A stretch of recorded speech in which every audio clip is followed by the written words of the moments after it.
Welcome to the Fool's Podcast, where you can be a fool. That's the outro. That's the outro. Once again. I'm chasing it up, bro. Come on. No, it's Drake, host, and Galvin. It's because I'm using the bag. That's what. Angel G. And then you say like, good evening. Good evening. Good afternoon. This is not good morning. Change it all. This is not good morning. Like fucking like 085 or season 85 or some shit, you know? So it's been Dirt. It's been a while Since I sent your photos. Since I actually started listening to that song again. I was notorious 10 years ago, or more than 10 years ago, like 13 years ago. Mm-hmm. I was notorious for only singing the chorus over and over again. Yeah, you don't remember? Notorious. Yeah. Like, you've done it enough around people that people know that you would only sing the chorus? Yeah. That's kind of crazy. Yeah. I just kept going, and it's been a while. And they kept thinking I was about to lead into the actual lyrics. I just kept going, and it's been a while. That's pretty funny. We are filming in a parking lot again. Hopefully we don't get kicked out. I feel like there's other people chilling, so I think we're good. I feel like that guy's over those homeless. Yeah, so let's kind of just like... Yeah, I remember last time I did see a security guard in this parking lot, and he was parked all the way behind in the little corner over there. And I was like, all right. That's fine. What have you guys been up to? Having panic attacks. Damn. So those monsters. I stopped drinking them. Oh yeah? No, but I'm drinking them again. I think during one of our previous episodes, you talked about it already. Yeah. I had another one recently. Another story or another panic attack? Yeah. I was watching Backrooms, Oh yeah. and it really fucked me up. I was Backrooms. It was amazing. I loved it. I gotta go pirate it. And it was like literally not what I was expecting at all. Like, What would you be expecting in a movie like that? so first of all, there's this thing called DUM. It stands for Deep Underground Military Base. And I thought that's what this movie was based on, because I didn't watch any trailers or anything like that. You don't know about like the Backrooms, like the actual like... Nah, I didn't know anything about that. Nope. Okay. I went into this blind, and I went with one of my friend groups. There was 4 of us, and I was watching that shit, and I had pulled an all-nighter the night before, and so I drank a Rockstar, and I haven't drank a Rockstar in a minute. But so far, the only energy drink that doesn't fuck me up no more is the Monsters. But Red Bulls will fuck me up. Have you tried Celsius? Coffee? No, I haven't tried Celsius. I know Rockstars will probably fuck me up. You gotta get the fizz-free Celsius. I'm telling you guys. Fizz-free. The peach mango green tea, that's the way.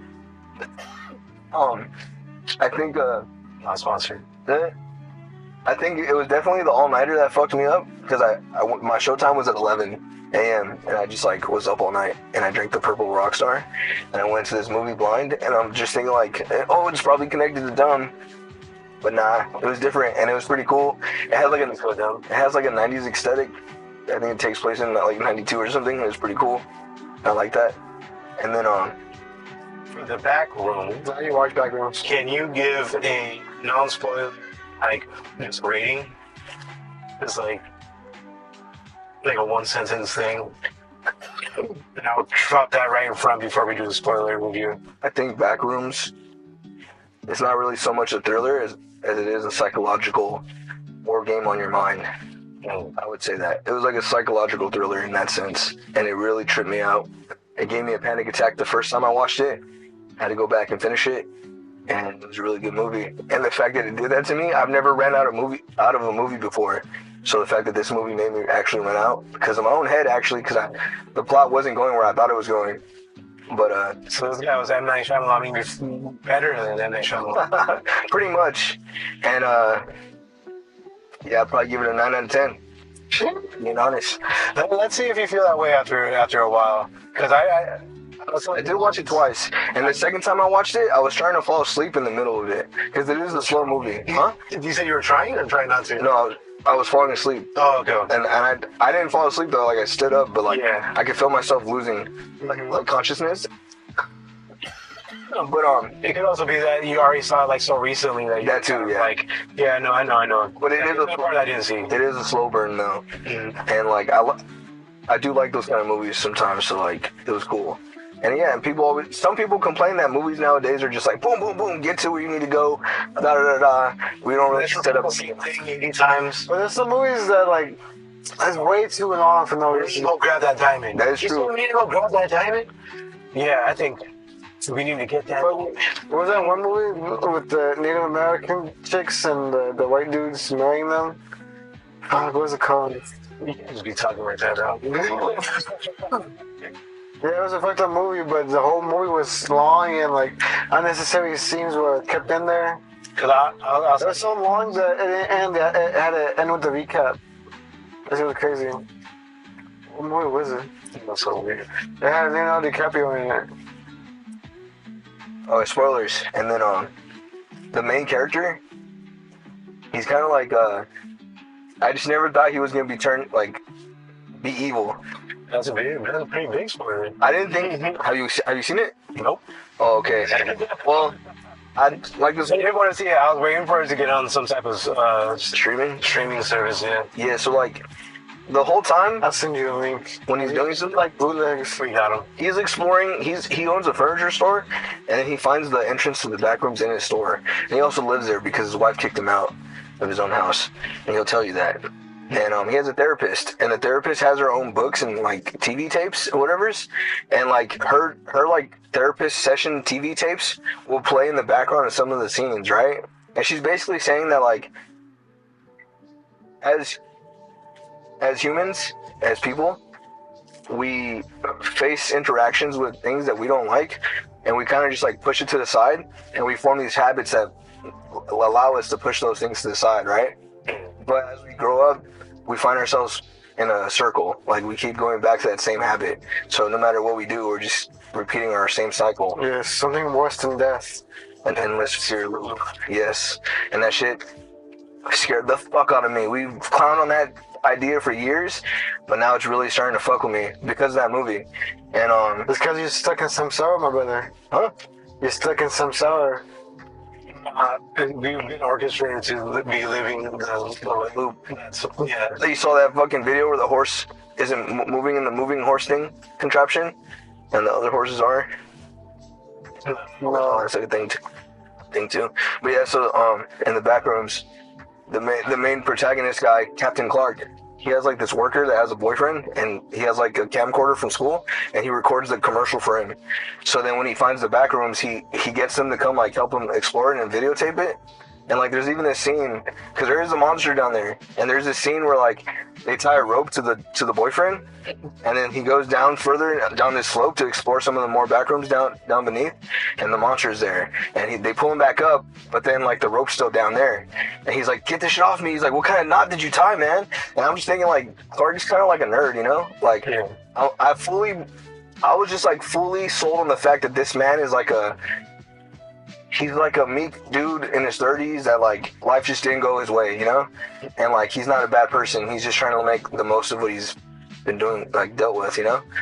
That was like the whole time I'm watching this movie, that's like my full-hearted belief. So you're a bad judge of character. Yeah. Because I started thinking that the therapist was the bad guy. I felt like because they just focused so much on her, like her tapes and all that she was like creating these backrooms in people's minds that they get trapped in.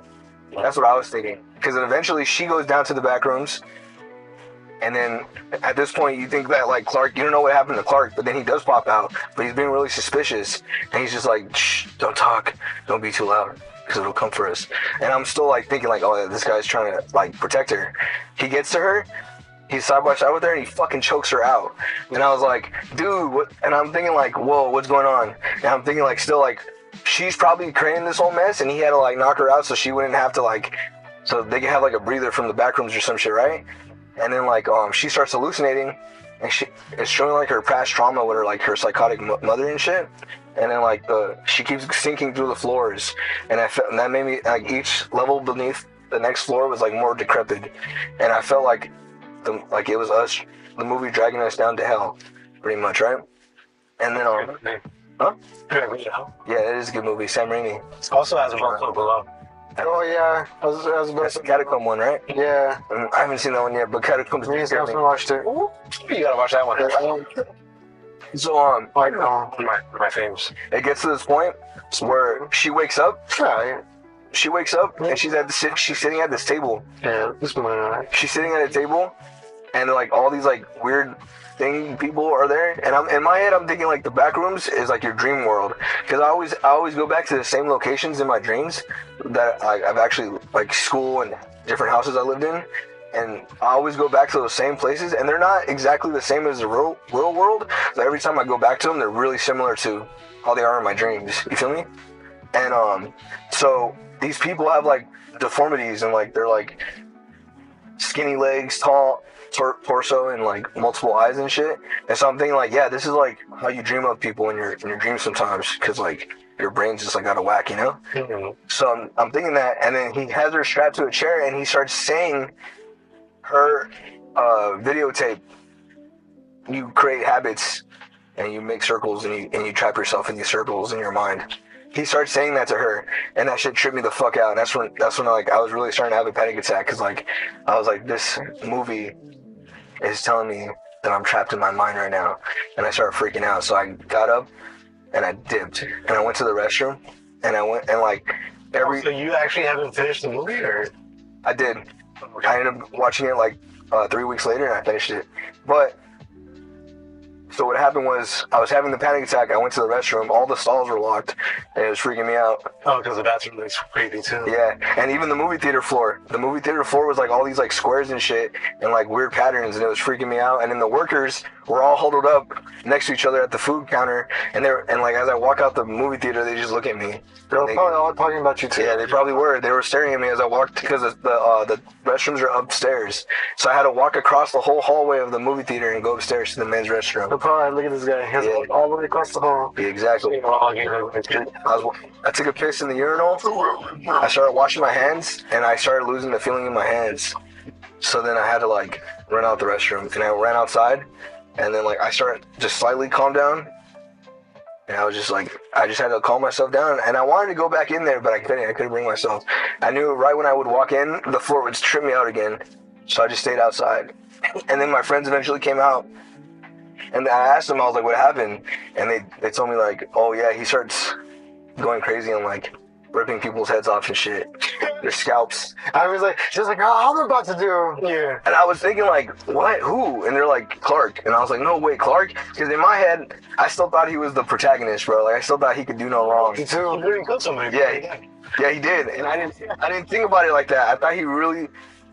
I just had like full trust in this motherfucker. I thought he really fucking tied a weird ass knot. Kill a guy. I mean, color was he? that guy. She wasn't supposed to be there, and you know she was gonna like fucking Wrong place, wrong time.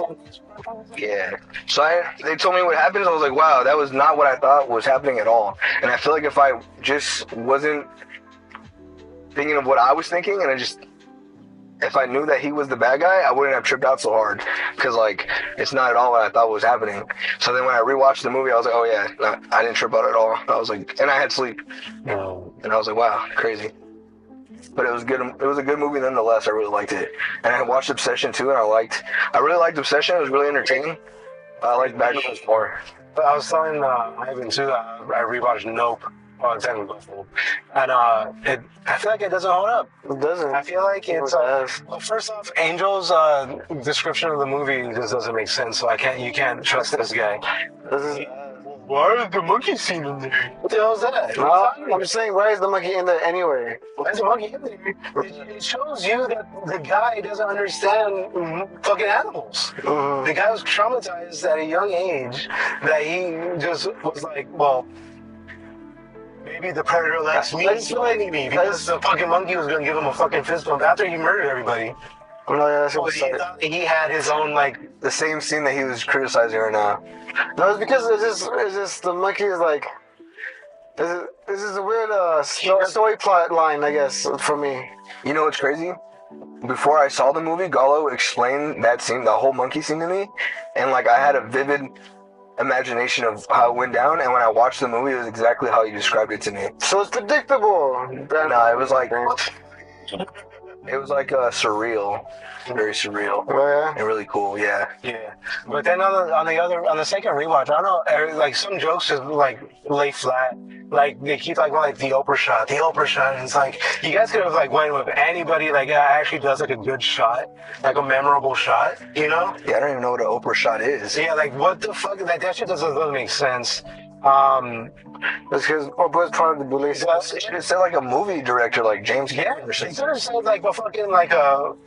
What's the guy that they keep fucking stealing from so that he can actually get his flowers? The Seven Samurai.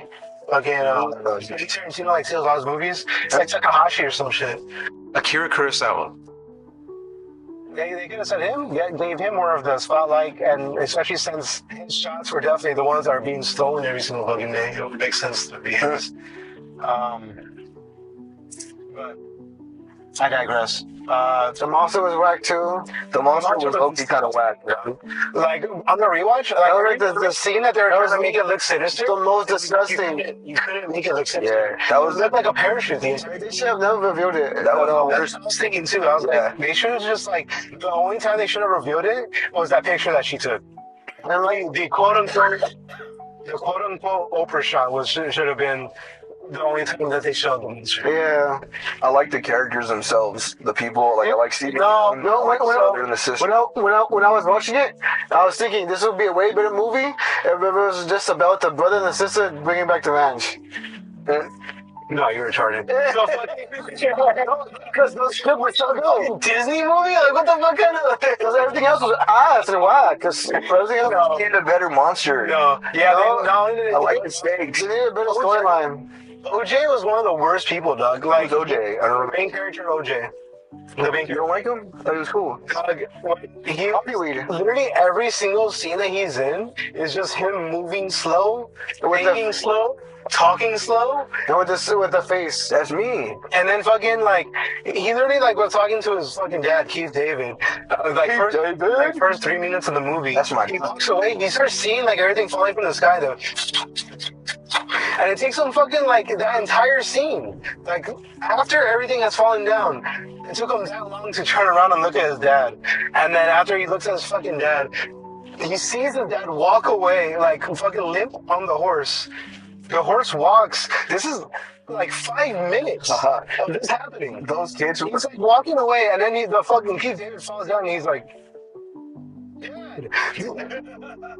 Don't put me. Yeah, and then The way the kids from the other farm pranked him, that shit was crazy. Yeah, that too. That shit- The only time he did some quick movement was when the girl's behind him. He turns around. That was the only time I got scared. Yeah, I did get scared at that point. I was like, whoa. I was talking about that too. She was like, "Oh, I'm thinking about that scene." She knew it. She knew that there were kids and everything. Yeah. She was still thinking about that one scene. Yeah, because the way he set it up was amazing. So cool. And like, yeah, the potential. That's the potential of how good that movie could have been. Yeah. Because they could have kept that. And they kept the real alien as a fucking like predator type fucker, you know? It could have been like a mothership and little alien, little duck aliens. Well, I get why he wanted to make it like the ship was actually the actual monster. Like I could see that. It's like a fucking like a reversal of what we would think. Like it's like we were expecting a UFO, so he reversed it and he made it a monster. So that makes sense. He made the UFO a living organic creature that is a Yeah. predator. But I don't know why he made it look like a parachute. It's not a corner to be a parachute. That's just a bed sheet. No. She was like one motel bed sheets. Hotel Motel? Holiday Inn. And then back onto recent movies. Obsession, though. The shit was cool. I like reception. No. Don't do that. I thought we were having a nice day. We are. Sit down. Good movie. Off the bat, it's like one of those movies where people are like, "Oh man, I want something different, this and that, blah blah blah." And I wouldn't say it's exactly original because obviously, fucking, these are like it's like a TV show episode that ramped up to a fucking movie. Yeah, there's literally a Supernatural episode that has the same exact plot. Mhm. Except the guy who does the wish doesn't. I'm pretty feel sure it was bad a about it. Billy and Mandy episode, or maybe Charlie Odd Parents one too. Yeah, that's I've never seen Supernatural, but I saw a reel about it. There's been so many things that there's probably even a Twilight Zone episode of somebody wishing for somebody to love them and then they love them too much. Yeah. Most likely. But this is the first time we really got to see it in a movie. And they didn't even have a big budget, but they still it was still a movie. And the concepts that they brought into it. I think that's what makes it even better that it didn't have a big budget. Yeah, no, for sure. Because I looked it up. I think they made it was like 700,000 to make. 70K. Yeah, and they fucking made like almost $2 million or 2. Yeah, it was so much that they had to keep it in theaters. Yeah. Yeah, so I watched it hella late. And that's the last day you could watch it. That's like a dope ass profit margin, you know, like 700, like less than $1 million, and you make $2 million. I mean, to be honest though, Gray Baker, the guy who did that, whenever he made his sketches on beforehand, the first time I saw him was because I'm guessing the algorithm saw that I liked I Think You Should Leave. It's a show on Netflix. You can watch it. It's just a sketch comedy show. Oh, yeah. You've 1,000% seen a scene from it. But 55 burgers, 55 fries, 50 gold. Sorry, I was saying. What fucking But isn't that one guy? yeah. Tom Robinson? No. Tim Robinson. Yeah. That motherfucker's funny. I love him. Oh, what's the For obsession, I give it a 9 out of 10. What are you gonna give it? I give it maybe an 8. I give it an 8. I give it an 8, a strong 8. A strong 8. Yeah. So it starts off, and you can already tell this guy's a douchebag. Bear? Yeah, Bear. He's like a little bitch, dude. He's just a bitch. He's literally an isekai anime protagonist. Yeah. The moment when he dropped off. Are we in the spoiler territory now? Yeah. We'll go right into it because we already get the. Because we all watched it, so yeah, this is for sure spoiler. When he drops off Nikki, and then she tells him, "If you like me, then now's the time to say it." Or it's time to say it. Yeah, it's like, and he still didn't say nothing. I was like, "Oh, come on, dude." But then again, you also know as a viewer that she's probably fucking the best friend. Also, I didn't know that, and when they said that, I was like, "That." How would you know? because they're kind of like too close, too friendly type. I do get that. Who's And then next? he also took. He was talking He took. Yeah. Not only that, but no, because look, Well, I see where you're coming from. Meg, I think I caught something like that earlier too. when they're sitting at the bar, right? Yeah. Nikki and Bear are sitting pretty next to each other, like close to each other, and then Cooper, what's his name? Yeah, I think so. He's sitting next to Sarah. They're I thought they were a couple. It was a round table, but I feel like they were more Nah, because Sarah definitely gave the fucking. I'm interested in bears. when she the entire time. I fucking him the whole movie. Yeah. look. When they walked away from. He definitely cock-blocked him, the friend, when he got to the bar.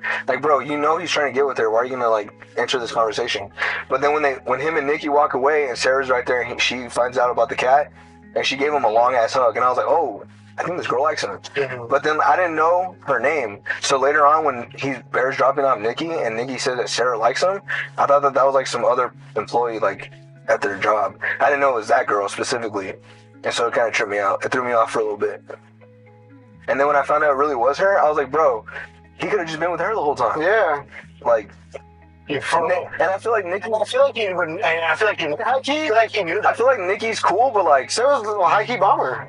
yeah, she is. Thank you. Yeah. No, but look, because they try to make Nikki out to be a humanitarian, a hipster girl.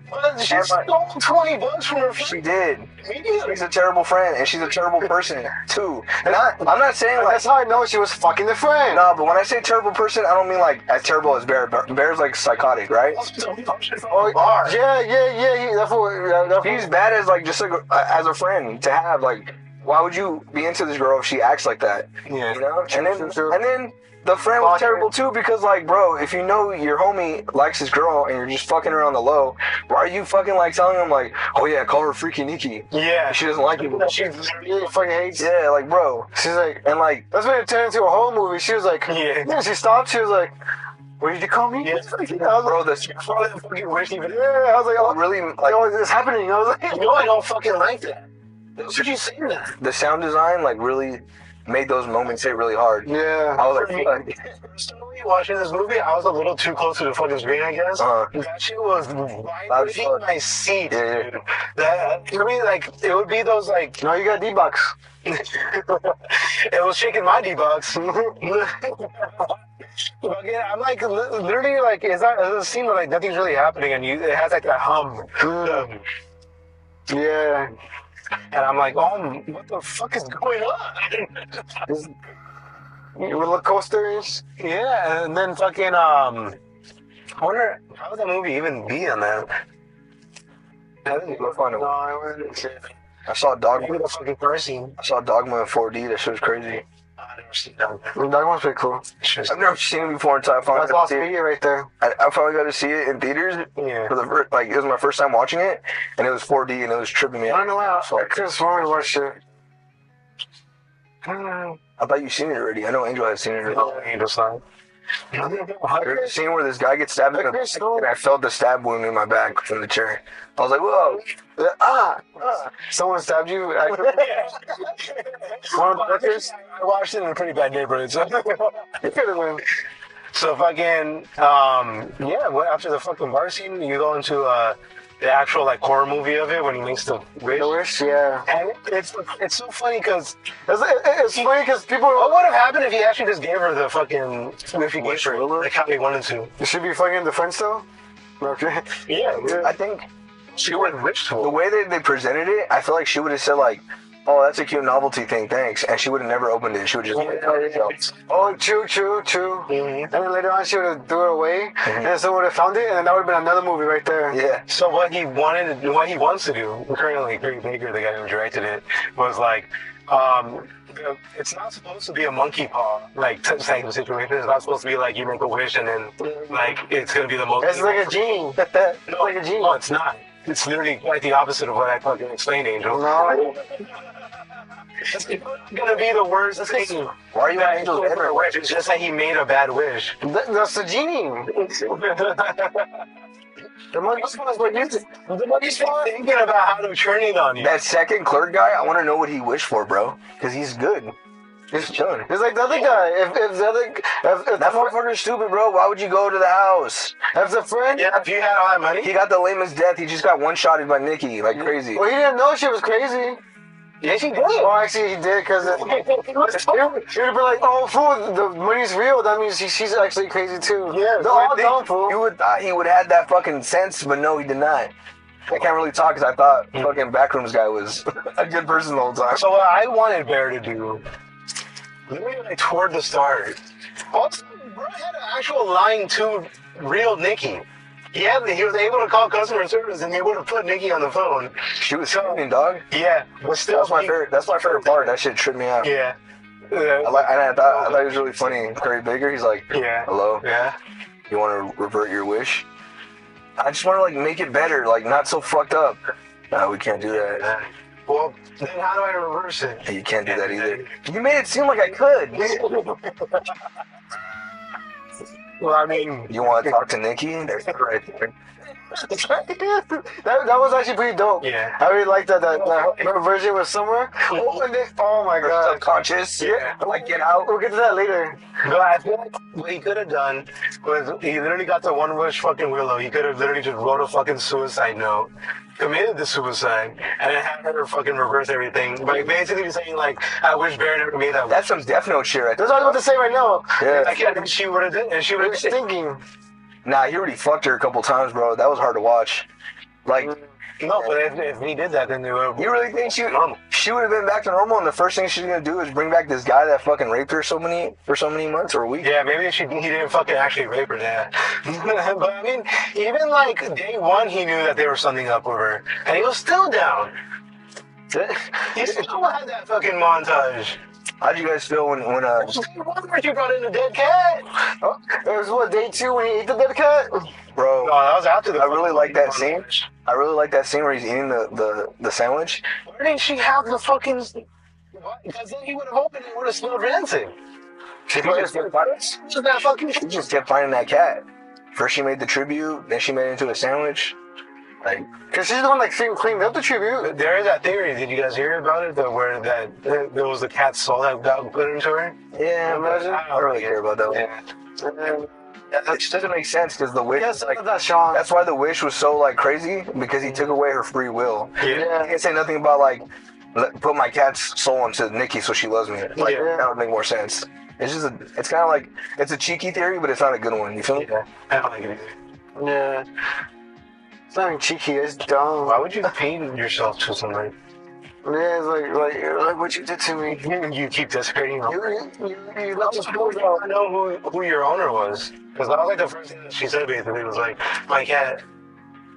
I thought it was funny how Andy Richter was the store owner. My cat did that. Oh, yeah.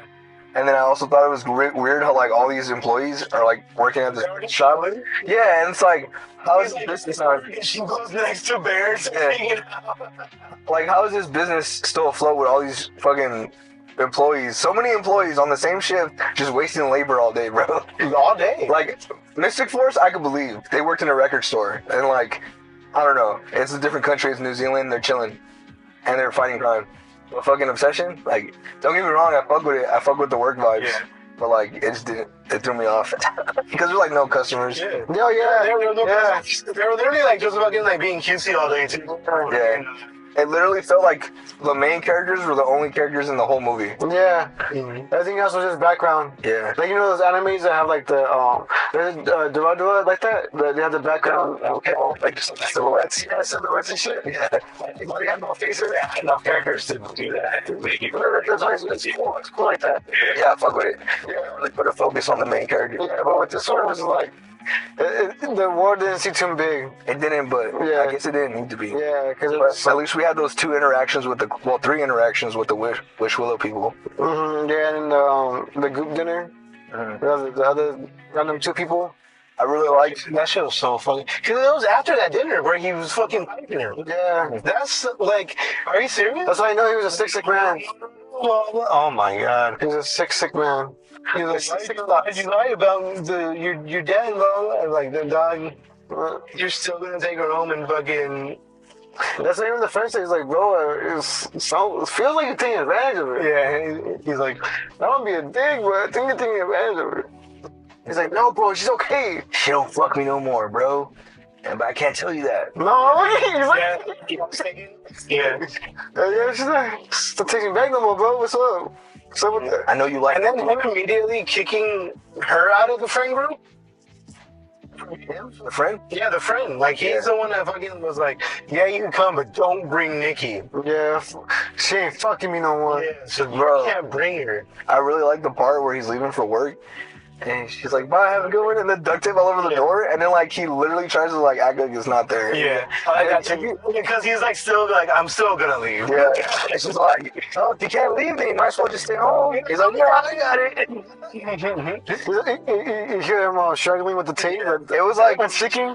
it was like those, because that's, like, so The absurd. scene is like the literal scene from the first I Think You Should Leave, like episode 1 with the first sketch, when he's like trying to open the door after like an interview. And he like nailed the interview, but then he goes to the door and it's a push, not a pull. So he's like trying to pull it, and then the guy's like, I think it's a push. And he's like, no, it's perfect. It goes both ways. And he's like, he keeps pulling it. And the fucking boy on the wall keeps like breaking. He probably breaks the door open and What it reminds me of? It reminds me of Atlanta. Because, like, in Atlanta, the TV show, the world is like, it operates on our world senses, right? Mhm. But then, like, they'll say some random shit, and it's just totally absurd and over the top, and, like, we're still in the same world, though. You feel me? Mhm. Like, it doesn't take you out. It kind of does, but you're like, yeah, this show just moves like this. Like, the fucking, The murder fucking grandma thing where she wanted to stab that one guy for having an air fryer or something. I don't know, but, like, remember when that one, they're, like, at a concert, they're at a strip club, and they go to the parking lot, and then some dude has yeah. an invisible car out of nowhere? Yeah, And we're just like, we were talking about it. yeah, and then we're just like, okay, yeah, he has an invisible car. Or like how they casted a black dude to play Justin Bieber, and like they just didn't tell you. They're just like, yeah, it's Justin Bieber. And then like, I remember that. yeah, and then like, there's like that dude that has like he wears like a suit, and he has like commercials where he's telling you to like do shit, and then he sees him on the bus with his like peanut butter jelly sandwiches, and he just gets off and walks into the woods. Just like random shit like that happens. Like that's the kind of shit that happened in Obsession, like, especially like the duct tape door. Yeah. Like It's absurd. And like, I'm sure. I think another one. and our characters are acting like it's not. They're all like fucking like early 20s or mid 20s, and they all have like a house. Well, Bear inherited his house. Yeah. I don't know about Nikki. I thought she kind of just like lived with her mom or something.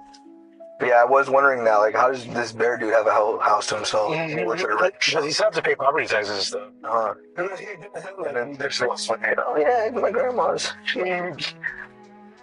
And then fucking his friend too, that rich fucking parents' house. Mm. But yeah, I like that scene too, the party scene. Where Oh yeah, that shit's he literally just took the drink. Yeah, I didn't think about that. I read a comment about it afterwards, and I was like, oh yeah, he could have just drank. Yeah, they were playing a drinking game. It was literally do the thing or drink. Just the person to your left. He's like, makes eye contact with Sarah.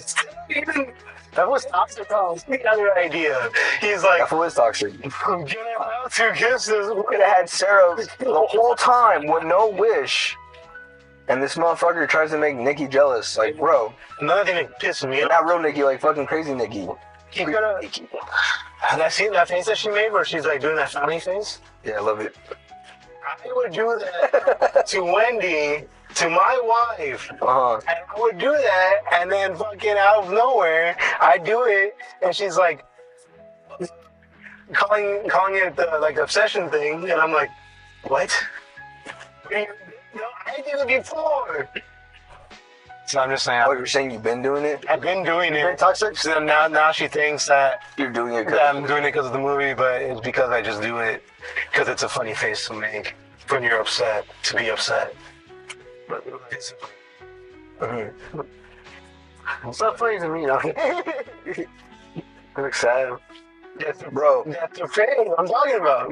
when The constipated side, though, like, the whole movie, I was like, yeah, this is building up to her Nikki killing Sarah. Like, I could see it. You could see it. oh my And then when it finally happens, That scene. it like it made me sad because I really like Sarah. Yeah. And like seeing her just get her fucking face bashed in, like it just made me really sad. But the way it jump scared you too got me too. Yeah. And then like I actually yelped. I didn't yell. the whole time I'm like, Yelped. I'm like, because in my head in that scene, I'm like, okay, I hope the doors are locked. They have enough in the shot where it's like, okay, you see the window, Yeah. and you know something's coming, but they also show Bear's shot the same way. Yeah. So I'm So like, you don't know if it's gonna be Bear or if it's gonna be. so in my head, I'm like, oh, like, I know they don't know, but I know. I hope they lock the door, have the doors locked, so, you know. But she comes in, that doesn't matter. It's through the window. The window. And the way they shot, what they That was where until blood.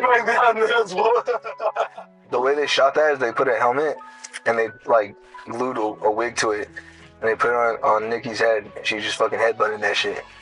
And Oh, speaking about those wigs, and then after that scene, apparently in the scene beforehand, I don't remember what it was. I think Bear like complimented something, and she started wearing like a dress or something. But after that scene too, when they go to Nikki, she's wearing Sarah's hair, yeah, I didn't notice that. and she like. But I noticed the tattoos though. Yeah, she like marked herself with the Sharpie tattoos to copy Sarah. The way she was like, She was like, oh, so Bear like Sarah, so I gotta look like Sarah. the way she was like, we gotta hide the body, only for Bear to come home and just see the fucking body desecrated. And, Yeah, it's like, why did we do all that? yeah. And like, it reminded me of Terrifier. Like that was a straight up Terrifier death scene.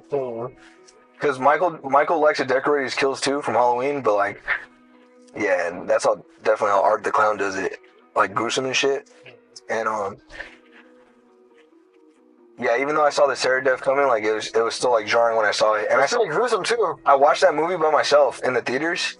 I didn't go with nobody, but there was a friend group sitting next to me because the theater was packed. And I remember the first time like she's sleeping over and she's in the corner. I couldn't see her, so when she started talking, I was like, "What the fuck?" And it made the group next to me start laughing. But then when the scene where she rams through the window, I kind of jumped, but I didn't scream. But the whole friend group screamed like, and I was like, ah. I didn't do that, but I was just like in my head, I was like, yeah, just man, y'all are the box. So long, and I thought it was one of those scenes where it was like, I'm gonna make you feel tense the entire time, but I'm not gonna do it. Yeah. And then it happened. I was like, oh. No. Piss myself. No, fucking. Like the actual ending scene where he goes to the bathroom and stuff. If he didn't fucking pitch out. Go and check Kyoto? Yeah. No, he almost failed it. He almost failed it. Because if he did. Well, he tried to throw up the pills. Yeah. And when he did that, you pissed me off. I was like, bro, just fucking die. Since she wished for him to fucking like love her more than anything, blah blah blah, and he like dropped his like senses. Yeah. He doesn't throw up the pills. Yeah, he doesn't throw up the fucking pills. So I love if that. she didn't do that, he would still fucking be alive, and he would still be dealing with this fucking situation. Oh, yeah, for sure. And it's like, dog. Oh, and that loops into the fucking endless field loop. Man, it's feeling. But also, if he didn't take the pills and then she wished that thing, shit, they would have been just. You think Nikki's gonna do research on it, but she is gonna be in prison though. Yeah, she's immediately into prison. Like same day. Yeah, like, Well, I think she doesn't know about the money. They released like the police report or something. That's funny. That's like Her with like the wig and everything. that's like the Sinners. How they release the fucking newspapers and shit. yeah, you're into Sinners. I like Sinners, bro. Sinners. We have to rewatch it. We watched the dog and no, I'm just kidding. It's an okay movie. You did rewatch it? No, I haven't rewatched it, but I thought it was watched it. I might have to, because The only thing that shit fell so short for me. was the music goes through time. And everyone's like just like partying and like fucking like the 90s hip hop. Yeah. This and that. That was kind of like the weakest part, but I like the concept of it. How like they say, when you're playing music, like it attracts spirits and shit. Like DJ Quick has a song where he says that shit too. Life is. He's like, when you rap, he's like, when you sing songs, you better watch what you're saying because it attracts spirits. When you talk about death, it attracts spirits and da da da da. And like, yeah, the movie was playing on to that. And yeah, I liked the vampire was really cool. The brothers were dope. We got to see that shootout. That was pretty sick. And he gets to go with his fam, his son, and his girl. And then we get to see the homie. We get to see the brother. Like that was a sick ass end credit scene, bro. I liked it a lot. Oh, the end? Yeah, when they're fucking. I like when the cousin, like that. yeah. I like when the cousin tells the blue hat brother, Stack or Smoke, I don't know. He tells the blue hat brother, he's like, go ahead and shoot me then, cause I'm not leaving. And he's like, I'm a soldier, boy. You better watch what. I'll follow that order. So you better watch what you ask me for. I was like, damn, that was tough as hell. He's like, kill yourself. Fuck. Like, It's like, Gordon, my father both deserters? Yeah, huh? And I like. Didn't they like mention stuff like they were like running with Al Capone and shit too? Yeah, but that's like That was tough. that's like the point of the movie. I think that's what what they call the newspaper clips were for too, to kind of explain like why they were, like importers. why they became Yeah. back, why they came back, why this happened, blah, blah, blah, why both the moms saying I'm like, I really liked how it. I know why, but I don't. I liked how it was like the two brothers going back to their hometown trying to start this fucking shindig and start a business. Like I loved it. That was cool. And then there just had to be fucking racism and then they the Asian fucking family yeah. or stereotypes. The Lee family? No, the people who had two fucking stores, one for colored people and one for white people. They did. Yeah, they had it right across the street from each other. Oh wow. The mom was running the one for the white people, and I think the other one was for the colored people. I didn't notice that. I thought they just had two stores. People of color? You could tell. It's by the inventory that they had. She kind of the wife fucked them all over. She like opened the doors for them. Yeah. Yeah. But then, if she didn't do that, there'd be no progression in the movie. They would have just stayed in there. It's true. That's true. I mean, I don't fault her neither. Like I do, but like, I mean, her kids, bro. Yeah, that's what I'm saying too. Like, they ruined that kid's life. Like, Yeah. Nobody's able to tell that kid what happened. There's a bunch of vampires. Go back on Obsession. Oh, we're going back? Yeah, because I also want to talk about when she's sleeping and then the subconscious takes over. Wendy, oh, that part. Yeah. I thought you mean when she was moving, like the movements. Oh, I fucking hated that. no, we're moving. She thought it was thing in the dark. Oh, yeah. And then she's like moving the the pot in front of her. Scare her, or she thought it was dumb. She's scared of it. Yeah, she knew that. And then now I started doing it. And Like for sure. And then that the scene too where he was like, he's gonna go to like his friend's house or something. Yeah. And she's like, okay. And she like fucking does like that weird back walk. Yeah. And then she's like, but if you go, I'm gonna kill myself. The parts where like she was like her face was fully covered in darkness. Makeups. And you could see the fucking the glow of her eyes. Yeah. Those were pretty scary. Although I did makeup to make her look like Unhappy Valley. But go on with the one. I also thought you meant the one where she was like, staring. that was crazy. No, About to get up and she's like, Yeah. no, when she's sleeping in the bed. Yeah. And then kill me. Please. Just kill me. and he's like, what's so wrong with being with me? It's like, oh my god. You're thinking about yourself? Fucking toxic. And he didn't even say like, oh, I could fix this or anything like that. He literally just fucking went straight. What's wrong with being with me? And then Didn't she say like she never was? what? When he says that, what's wrong with being with me? And she's like, I've never was. Exactly. Yeah, she does. Yeah. And it's like, fuck. It's like, Well, I'm gonna cheat on you anyway. yeah. So I have you, but fuck, you kind of being a bitch right now. I'm gonna go. That's crazy. Because also, she really didn't give a fuck either. Because all the time she was Yeah. Oh yeah, she was down for sure. He was dumb for doing that. Yeah. But yeah. Especially the way after she got scooted. Yeah. It was like, Did you know that your friend Nikki stabbed herself in the face 3 hours ago? and did you know that no one cleaned it up? No, they brought to the hospital and they turned him away. Wasn't not Bear, not her, none of them thought. You know what? Let's No police report. let's look less crazy and let's clean up the blood and let's take a shower real quick.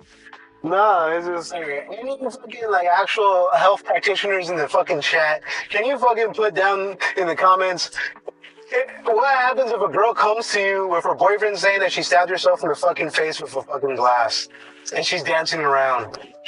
What steps do you take personally? Answer in the comments. Answer in the comments below. But trippy movie. Trippy Red. Yeah.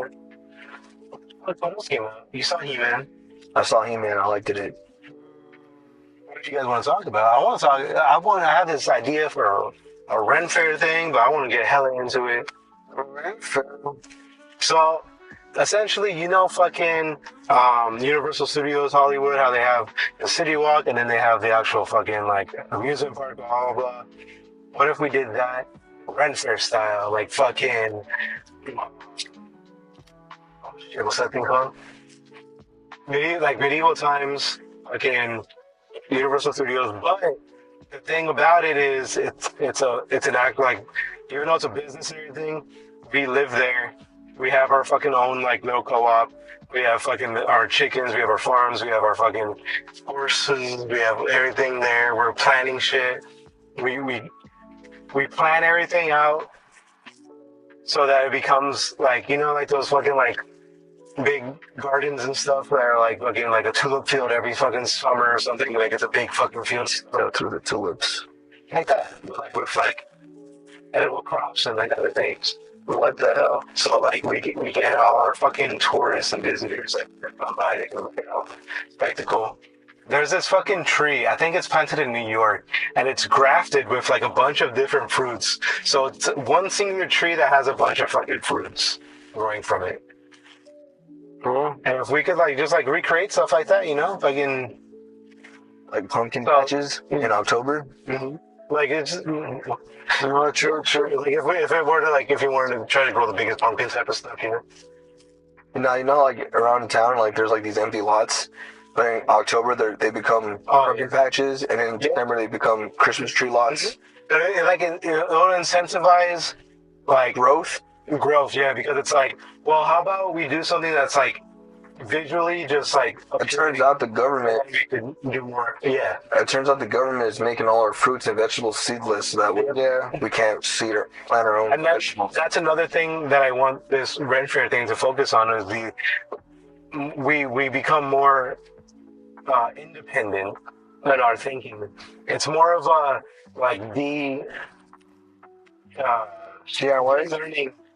what they've taught us. Deworming Yeah, essentially. We're deworming ourselves from the parasites of the fucking of government. the USA. Celestial dragons. Yeah, exactly. Mhm. Of the mistress. I don't watch One Piece, but I know people like to talk about it like that. Okay, let's talk about like Fullmetal Alchemist then. Like, how? Are you gonna do it? People are starting to use Why are you starting off this way? in other countries with the rebellions and shit. They're starting to raise the straw hat flag, and then it's pretty dope. And then they asked Oda, the author, Sorry, Ivan, go ahead. what's his name? In the Straw Hats Pirates, there have been rebellions Yeah. raising up Tall. because of what it stands for. They asked Ichiro Oda, Oh, the Philippines. the author for One Piece, right? They asked him what he thought about these rebellions hoisting the straw hat flag, because Luffy's whole goal is freedom. He wants to be the freest man in the world, and by doing so, he's an outlaw. He's a pirate. 'Cause pirates are free, right? He said that his story and his books are just entertainment. They're just a manga. So don't take it. He didn't say this part, but he's basically saying like, don't take this shit so seriously, right? And what do you guys think about that response from Oda? Nah, that's cold.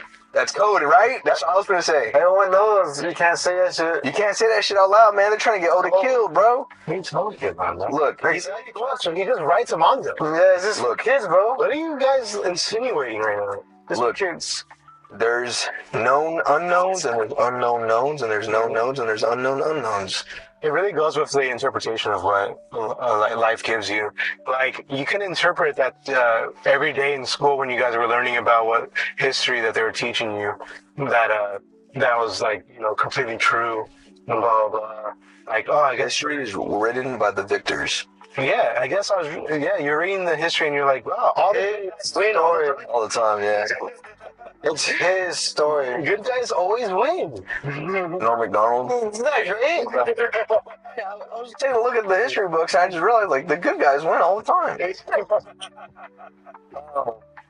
Now, yeah, so like there's two mangakas that I've been like for the past like 6 years, I've been like piecing together, and like their story arcs and all that shit, and they're like hidden meanings, and it's Kazuki Takahashi, the mangaka for Yu-Gi-Oh, and Ichiro Oda. R.I.P. Three people. From a shark. What? No. Nah, it's from the ocean. For John himself. Yeah. Here's the thing. What happens, man? That's crazy. One Piece parallels life, right?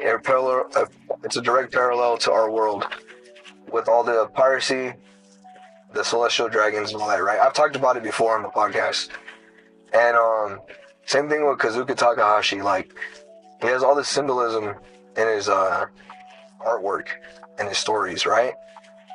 About secret societies and shit. And it really comes down to, are these two people a part of the secret societies, or are they giving us insight, pulling the curtain back and showing us a little bit, right? So we could like have an understanding. But they also say they show you the real shit in the movies and in the stories and shit, right? I haven't read it, but there's this manga. Those fools are also part of the secret society too. That's what I'm They're saying. the ones that write the movies. Yeah. And that's the only access to the See, script. that's the thing too. There's literally not a single person you can fucking trust. Even with my idea of doing that rent fair thing, That's why it's crazy how you can sit down and podcast. if I had a forward to fucking like, if I had like the ability and all this jazz to fucking actually grab land, start fucking creating this thing. How am I gonna get somebody to be like, hey, I saw your stuff online. You were making like this like fucking awesome armor and stuff. Like, how about you come over, live here, you do like you stuff, and then I'll pay you, and then you open up like a shop over here. How sketchy does that sound from a person that you don't even know? Yeah.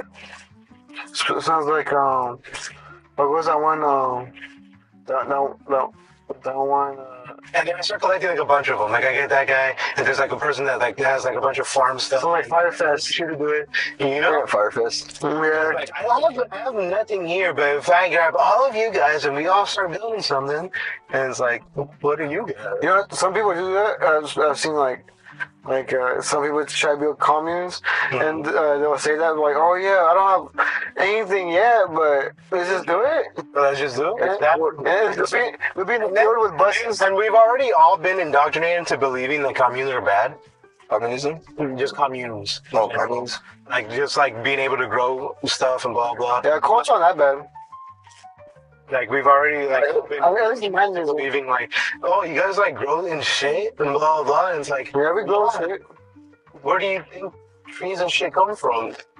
From shit. What the fuck? So like, I don't think I'd be able to grow chicken though. There's a lot. Yeah, I think about that sometimes. I'm like, man, if I had to grow chickens, then I'm fucking I help from birth. To chop their heads off and shit. The fucking break their eggs. No, you don't get it from birth because it's either the chicken or the egg. You raise them from birth.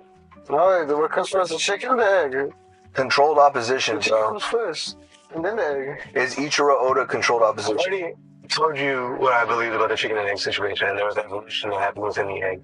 So the egg came How did the egg get there? from where it was from the T-Rex. So it was T-Rex, chicken, evolution, T-Rex egg is this big, bro. chicken. Exactly. There could be no eggs. There was no chicken in the first There one. was no T-Rex. The chicken. He got wrapped out. The T-Rex would come first. The T-Rex got wrapped out by the big meteor. Chicken, Should ostriches. believe what the history books tell you. Ostriches are literally dinosaurs. Yeah. There was alligators, Or alligators. Komodo dragons, Yeah. and sharks. And whales. Wales. See, those dinosaurs. The country. It's a country? WALES. Yeah. That's crazy. But yeah, there's this fucking manga called Goodnight Pum Pum. What the fuck? Whoa. And it tells a lot about that stuff too. About like the secret societies and blah, blah. It's like one of those books where people are like, these are like the ones that like you gotta read and then go get you They're all in on it. what conspiracies are, blah blah.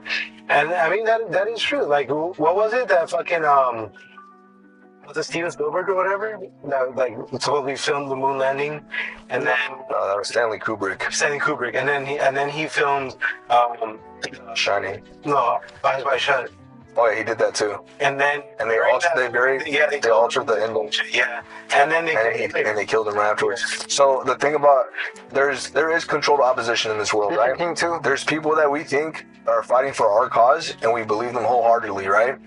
But these people are actually not with us or against us or leading us. They're false prophets, and the only way we can tell who is not controlled opposition for real, is if they're killed. If they kill them off and they're dead, we know that they were actually for our cause. And Stanley Kubrick was for our cause. They killed him. They killed Chester Bennington. They killed the other guy. They killed Oliver Tree, dog. They killed Oliver Tree. They killed Anthony Bourdain. I feel Oliver Tree. Yeah. So they killed Michael Jackson. He was talking about fucking Evil Pizza. Something like videos that were very like cryptic. What was it? 333 weeks after. What is this, Breaking Bad? This is Breaking Bad? It's Kobe Bryant. 333 weeks. Nah, remember the fucking plane crash in Breaking Bad? That was like the setting to season 4 or some shit. Dang, bro. I guess it actually happens sometimes, but yeah, nah. Nah, no way. Shit. No. That's what happened in New Mexico. Brazil. In New Mexico, there was actually a plane crash, and that's why the creator of Breaking Bad put that as a setting for the 4th season. Or one of the seasons. And then fucking, yeah, and then he literally just lets it label. He fucking was filming a documentary and fucking started about alien shit. And then I feel It's just funny. I feel like that was their like, oh, not only can we kill this guy, but we can get people to talk about aliens again. Yeah. I saw the clip, but now I got to see the whole interview. But I still love that clip of Matan interviewing him, and Matan's like, he's like yeah, fucking yeah, and he's like, do you think in retrospect it was a bad idea to have the Undertaker lose his WrestleMania winning streak? And he's like, bro, what the fuck? Did they do that? He's like, yeah. And he's like, well, I don't care about wrestling like that, so I don't know. What do you think? And he's like, in retrospective, yeah, I think it was a bad decision. Cause like they just made him look weaker. Is that big a spider that was flying on? No, I didn't see it. I bought 3 weeks ago. They had a UFC card at the White House. It's pretty crazy. It's like calling into the crevices right now. Sean O'Malley knocked some motherfucker out. Alex Pereira got knocked out. And then he got TKO'd. And then he got illegal headshots to the back of the head. The world is a WWE stage. It is. Where people getting blown in the fucking back room right now. And Justin Gaethje beat Ilya Topuria. I bet $10 on that fight, and I won. That's right. $10 for sure. Yeah. What does it matter if they're all rigged? That's the thing. People love Ilya Topuria, so it's like everyone wanted him to win. But like when he started using Germataria numbers, they're like making it seem like it was rigged for Justin Gaethje to win. Like they said, oh, this is his 33rd fight. That's like the main numerical number for the secret societies and shit. Yeah. Do you guys know what Germataria is? Germataria? Yeah. Jeremiah 6'6"? Why did you say that to me? Huh? No. I said I Jeremiah don't know what that 6'6"? is. Slipknot has a song called Germataria, the killing name. And he's like, Germataria is a killing name. It doesn't feel or discriminate. What is this? Something feel? What? It's all that's left. Nothing's real. And then he says America is the killing name. Germataria is the numerical outputs of... It's like the idea that everything, our names, the trees, points on the maps, it's all linked to numbers. Oh, yeah, for sure. Yeah, and like that's why they're saying like... That's why the 333 weeks? Yeah, that's why they're saying like Justin Gaethje's 33rd fight, Ilya Topuria's 17 win streak, like the numbers added up to where Justin Gaethje would win. And they orchestrated it that way to where he would win. So, I don't know. When you start putting all these, because when it comes down to it, either everything's a coincidence, or just some things are, or everything's rigged. Nothing's ever a coincidence.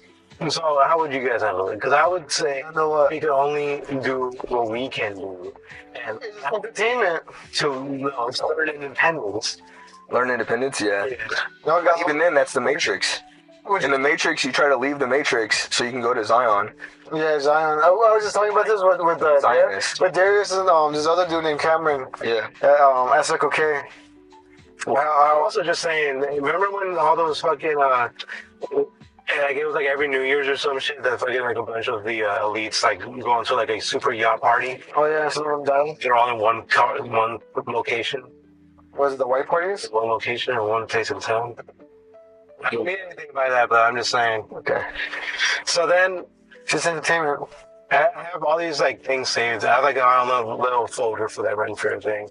But that's like the ultimate plan right there, is just to kind of like detach and relearn and... Sounds like some Michelle Obama farmer type shit. Nah, JK. I fuck with you. What you trying to put down? Back to fun stuff. You have to buy the product. He wants to. You have to buy the product. Actually, no, you can't. No, that's You can't go back to fun fun stuff. So PlayStation is taking out all the fucking hard copies. That's true too. I was gonna say, fucking when it comes to like just things in general and how they made us like, oh, I guess everything revolves around money, and it's like it doesn't have to. We could be trading. We could do this and that. We could literally just like, like we don't need like fucking 100 PS5s for 100 people when we could have like one room that was like You're getting crazy now. Netflix? yeah, like a Netflix type of situation Okay. where it's like you go to. Shout out Netflix, Rancho Cucamonga. Have you gone to Netflix? I've been there a couple times. Sick. There used to be a gaming place like that. And Daddy's used to be the smoke shop where Daddy's is. No. You know where the Yumiko is? There used to be a gaming spot like that right next to it. Oh, that's crazy. Yeah, it was all computer games and stuff. You can go. She must have been robbed. That's why. Yeah, probably. Because you can go in there and like I think it was like $5 an hour or something like that. Or like, yeah, an arcade I haven't been to here called the Extraordinary Arcade over in San Bernardino. That's why I haven't been there, is because it's San Bernardino. But Yeah, I'm trying to live, laugh, and love, dude. but I mean, he has a lot of cool games there, and I'm gonna fucking try it out. And but anyway, yeah, all I'm saying is that sometimes we make things too easy for us, and that's why we fall into the whole Wall-E situation where we're all like fucking like in big blobs in a fucking floating chair, just kind of being indoctrinated by a bunch of average Idiocracy. stuff. A lot of people talk about the Yeah. idiocracy. Yeah, Idiocracy, Wall-E, fucking all this stuff where we've just been Tattoo. literal cattle. Tattoo. Yeah. What's your tattoo? Tattoo. I like money. Mm. That's crazy. I like money too. But that's the thing about the rent fair thing is that we're supposed to make it so that not only are we self-efficient, we're somewhat still tapped into the markets, That's what Dustin wanted to do too. He wanted his own townhomes and shit. tourism, and There's a little space for everybody. yeah, so much on a grander scale. Grander scale. And farms. What if they fuck up our crops by like spraying the fucking bullshit on them? That's what we fend for off the podcast. Oh, okay. You know what I mean? That's for the Patreon. Mm-hmm. Because from what I've seen on podcasts, is like we could do things like fucking live streams or fucking. We have a set location where it's us, and then we have a set location where it's the actual like rent fair, and then the line of shops like how they have City Walk. We have a line of shops like City Walk, and that's where we get what we build in our spot. We bring it over here. We sell. Yeah. We even have locations where we can learn stuff. There's a Learning. yeah. It sounds Somebody has like a fucking like a metal work or a fucking wood shop or anything like that. You come by and you get some lessons.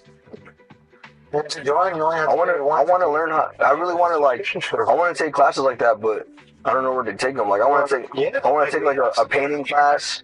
I want to take like a molding class. See, the thing about these classes too, I want to take like a guitar class. I think I don't know if I spoke about it on the podcast. We might For lessons. for our anniversary for to take a.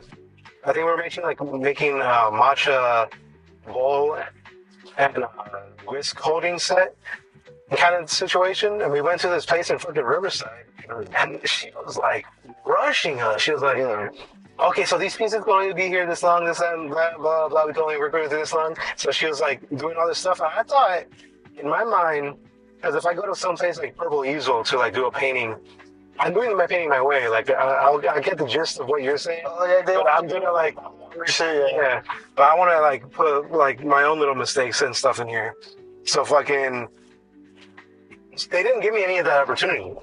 They were like, this step, okay, next step, and I'm like, oh, what the fuck? Okay, next step. And I'm like, oh my god. So like, I tried. I did like a little face on the bottom of me and Wendy, like a little chibi face of us both, and that was kind of it. When it came back out, I was like, damn, we didn't even like paint it or anything. Like this is just a brown pie. Oh, you guys just colored it. Yeah, that's kind of everything. We just molded a little fucking matcha set. That's And it was kind of misleading because the picture wasn't just the brown matcha set. It was like colored. It was like, all right, I'm not coming back. So fuck you, Mud Hut. No, I'm just kidding. Yeah, that's a road. That's crazy, bro. You throwing shade. You know how many times we threw shade on the podcast, bro? No, I don't. One of these times, bro, this shit's gonna get some traction. People we're talking. Nah, there is this other person I want to say fuck you to. This person at work. Coffee nuts Fuck you, dog. or coffee Yeah, beans? that's a bitch, actually. Coffee beans. Fuck you, bitch. And if you just gendered that person that I called a bitch right now, that's a shame on you. Yeah, because bitches come in all genders. Shapes and sizes, ethereal forms or not, Rewatch. gaseous, Liquids, solids, anything. Barnes and Noble. plasmas. Books sell. Those book bitches. Those bro, loud bitches. Baroque works, bitches. Miss all Sunday. If you work where Gallo works, fuck you. Fuck you, guy. They told me, come back. I said, nah, I can't. Technically, I'm working It's with you guys right now. Fuck Technically, we are working together, huh? We don't make too much money off. Hey, shout out to Free Damien, bro. I met this kid on the bus, and he was like a really cool dude. I don't know how old he is, Shut up for Damien. but I think he's like He works at. No, I'm going too much into it. But when I met him, he had just won a skateboard championship, and he was wearing his own clothing. Like he designed his own shirt, and he put it on there. And his apparel's called. His apparel's called Vulgar. He showed me his music. His music's really good. Like, And I'm not speaking about shouting out people, the strategist. He's a producer at my work as well. And Alex, sorry I don't remember your name that you wanted to use. But yeah, we all wanted to work on something together, so hopefully we get to do that. Yeah. This freak Damien kid, I'm telling you, bro, like, I can tell he's going places, bro. It's really cool. Because, like, to have that much talent in your music and in your fucking hobby of skateboarding, I would say skateboarding is probably his hobby. Cool kid, man. And his catchphrase is free yourself. And I fuck with that, too. I'm trying to do it. Yeah. Because, look, Gallo, hear me out. It's because you're not entering the void. You're not entering and becoming wind. Gallo, when we were teenagers, you said you wanted to start your own clothing company, and I called you gay. I hated on you, bro. Yeah. I was like, yes. I don't know. I was like, crazy ideas to make That's right. nah, but Gallo still did his own shit. He made his own Scars on Broadway shirts because they didn't have merch back then. That's funny. And that was cool. But like, dude, look at That led to an accidental me getting in a relationship because I feel personally because that shirt like sweated weirdly around the actual screen print. Because it was like, I don't know if you guys know, but you can like get these like fucking printer like paper from like a Walmart or something, and it comes with like 12 of them inside, and you can just print anything on it, and then you iron it on a shirt, and now it's on the shirt, and it's not breathable like in the fucking slightest. So that led to like me just having to remove my shirt, and I had like a white overshirt anyway, so I feel like showing off my slim body kind of sealed the deal a little bit there. But regardless, after that, I don't even know what we're talking about. Oh, I was telling you how like you tried to make something of yourself as a teenager, and I was putting you down for it.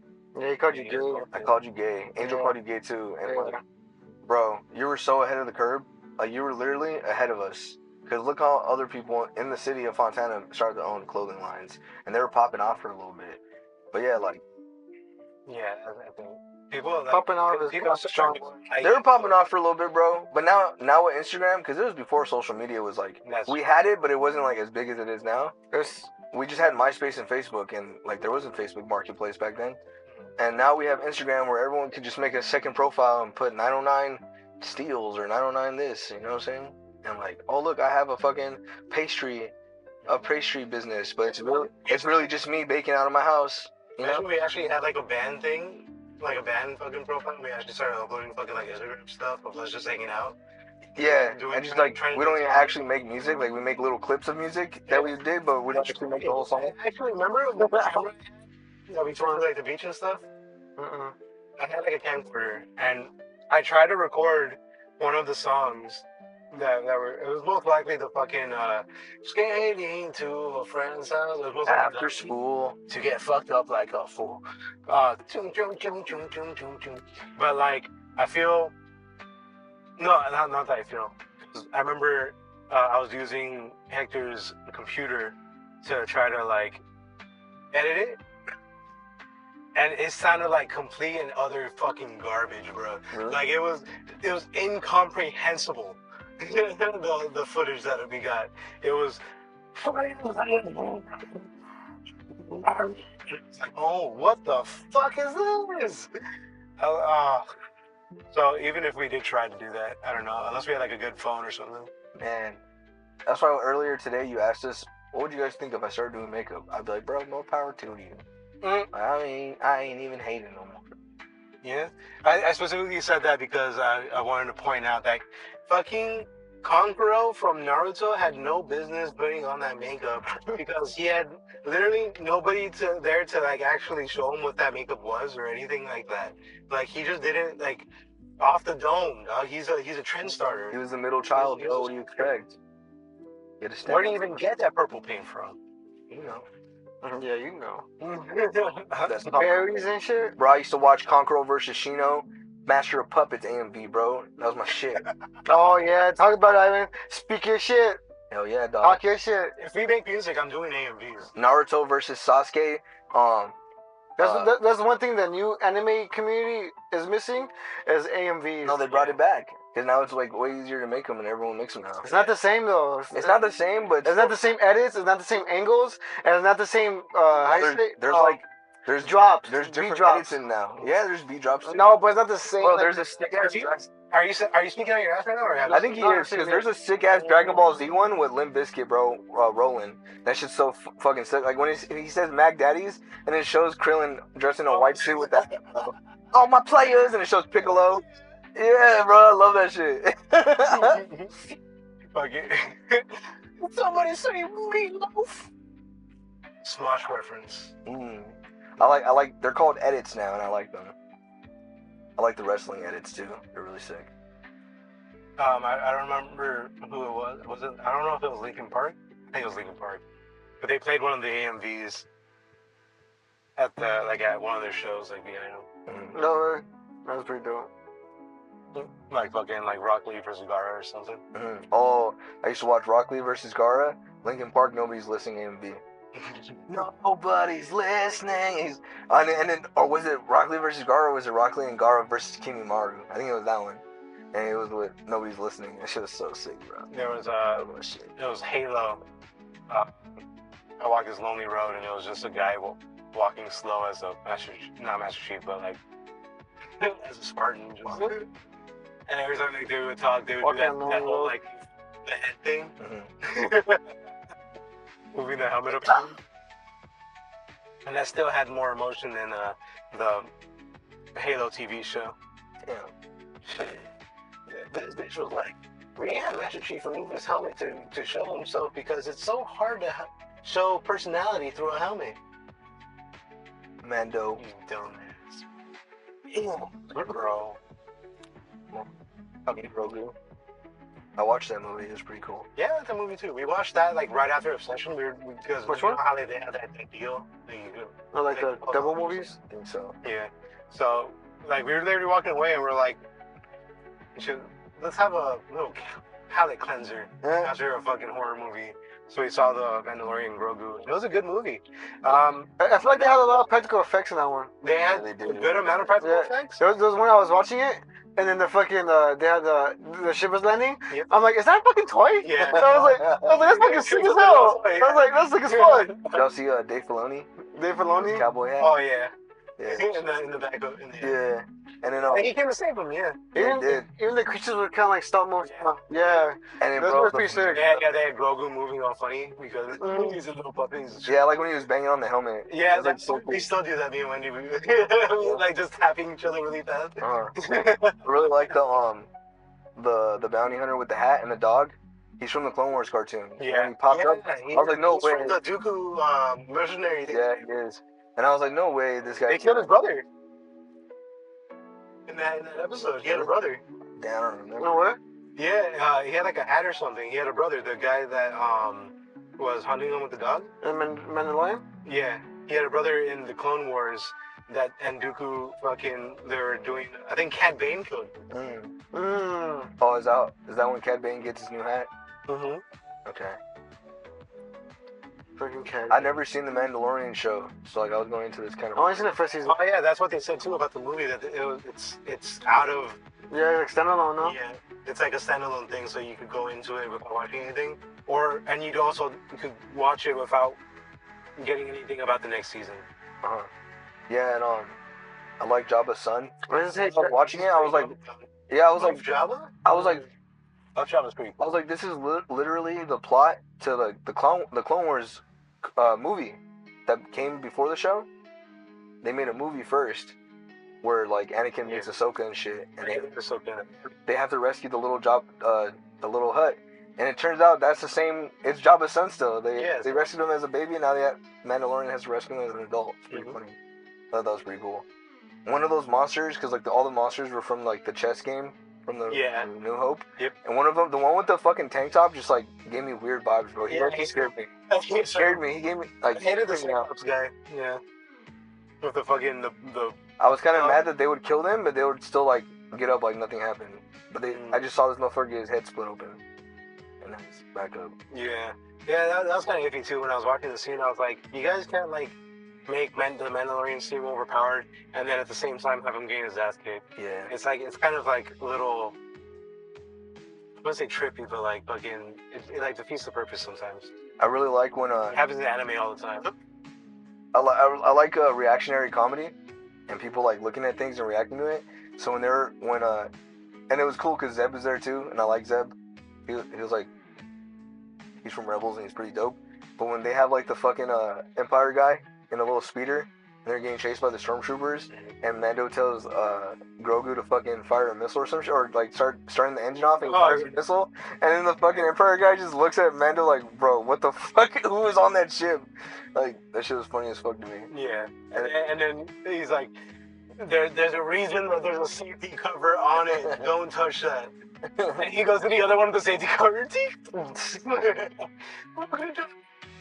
And then one of my favorite like scenes that look really cool to me is when he gets dropped into the snake pit, the dragon snake. I have to remind you guys, Grogu's like 50 years old. Yeah, I knew that fact. That was a fact. Someone said That's a grown man. It's a grown ass man that's not obeying Mandalorian. Right? that's acting like a baby. Baby Yoda. I had read somewhere that Grogu and Anakin are like the same age, so I knew that going into this movie. But yeah, when he gets dropped into the dragon snake pit and then it like rises up, there's that cool shot of him in the foreground and the snake in the background. I love shots like that, and that shit was sick. Like our protagonist going up against a big ass enemy. Yeah, loved it. I was like, so why don't you play Elden? I just hate Peter Pascal. I'll play a Shadow of the Colossus. Oh, that's cool. Did you beat it? I never played it, but I would. I watched my uncles play it. I could have sworn you just said. Yeah, you played it. Nah, I didn't step on Eddie Murphy's couch. I wouldn't do something like that. Yeah, I stepped on Eddie Murphy's couch. Cocaine's a hell of a drug. Oh man. I think I have it if you want to play it. Shadow of the Colossus? Yeah, from on PS2? I have a PS2. Yeah. But do you have the copy of Shadow of the Colossus? No, I don't. That's what I'm on to. Fucking, I mean, speaking of fucking physical games and stuff, recently there was a deal. I think it was like Prime Day deals. Fuck Amazon, but $10 for I think it was Lost Souls Arise, some shit like that. $20 Persona 3. $20 Sonic the Hedgehog, the Crossworlds, the racing one. Elden Ring, Night Ring, also $20.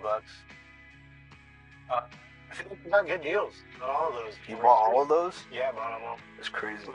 So now I have a little. Oh, and $20 for the fucking Digimon game. Digimon. That's funny. Yeah, that game was like super expensive when it came out. Yeah. $60.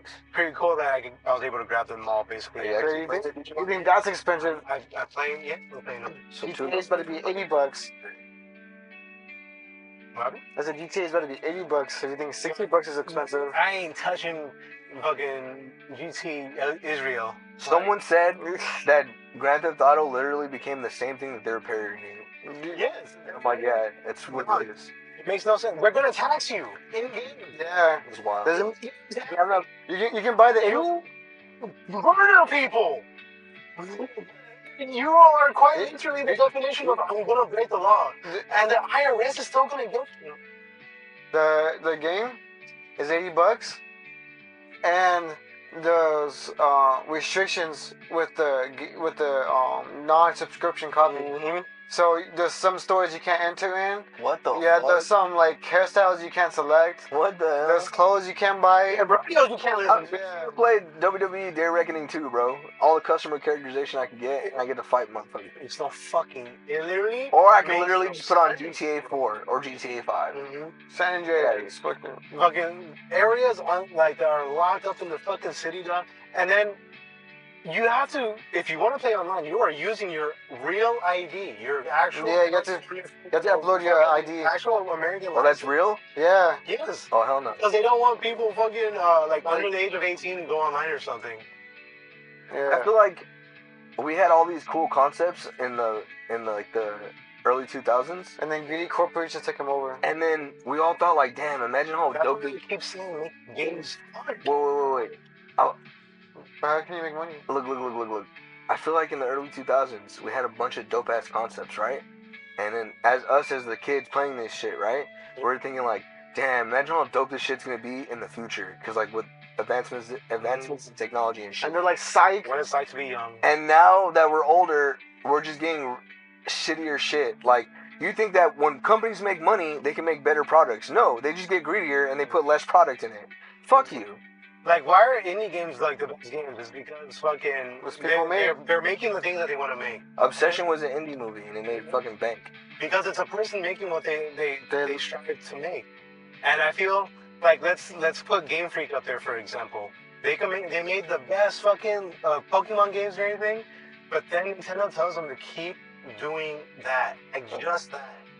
Are you not gonna be bored from fucking making the same game for fucking like 50 years and shit on? But still, I think they just like 30. Yeah. So fucking yeah, it was like 25 years when I first started my work, and now it's 30. But yeah, that's what I mean though. So that's why they're making like a whole other game that looks entirely different, is because they've been locked into making the same slop. Yeah. They don't have like their creative muscles that they can flex. They've become atrophied. Yeah. And I feel like not enough, too much. Imagine how many dope ass titles they could have made throughout the years. And don't get me wrong, I love Pokemon. I love Gen 5 and below, right? Even Gen 6 was pretty cool. Black and white. That's Gen 5. The one that they lost me on was Gen 7, the Alola region. Oh, Lola. Yeah. But like, Black and white too, then. That's Gen 5. That's part of Gen 5. Yeah. They're both part of the same gen. Yeah, they are. And they had, because every Pokemon generation kind of has like a remake, and they actually didn't get a remake. They just had the game and the sequel. Yeah. But what was I saying with that? Oh, I stopped playing after the Alola region. I didn't even finish those games, right? And so for me, I don't know what the whole business is with Pokemon games moving forward, because I haven't played any of them moving forward, right? But like, I wouldn't want to take away Gen 5, you feel me? Like, imagine they didn't make Gen 5 games and they just made some other game. Mm-hmm. I'd be like, no, I love Gen 5, you know? And Gen 4 is my favorite gen, so like, I wanted that too. But like, yeah, they probably could have cranked out some sick ass new IPs, sick ass titles, and like, I guess with everything, any fandom, the more you're invested into it, the more you're let down. Yeah. So like, it's like with wrestling, bro. Like, there's wrestling super fans. They get mad at every little, like, they want this wrestler to be on top, and then he's on top, and they all turn their back on him, right?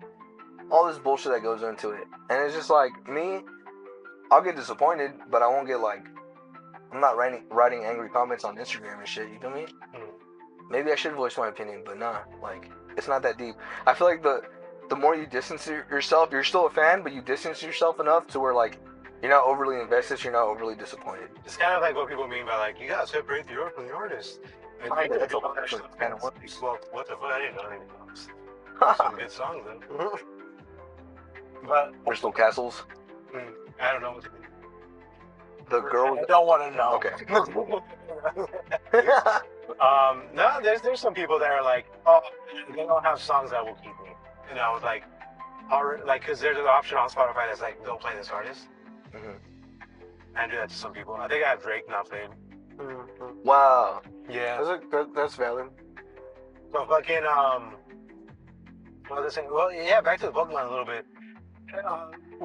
Devil May Cry, they had, and I mentioned this before on the podcast. I'm not like a broken record, but they handed off Devil May Cry to Ninja Theory just to have some fun with it. They made DMC. It's a good game. But obviously, it's not like actual fucking like Dante and fucking Devil May Cry and blah blah blah. The name's Dante the Demon Killer. That's a nice one. Don't you think?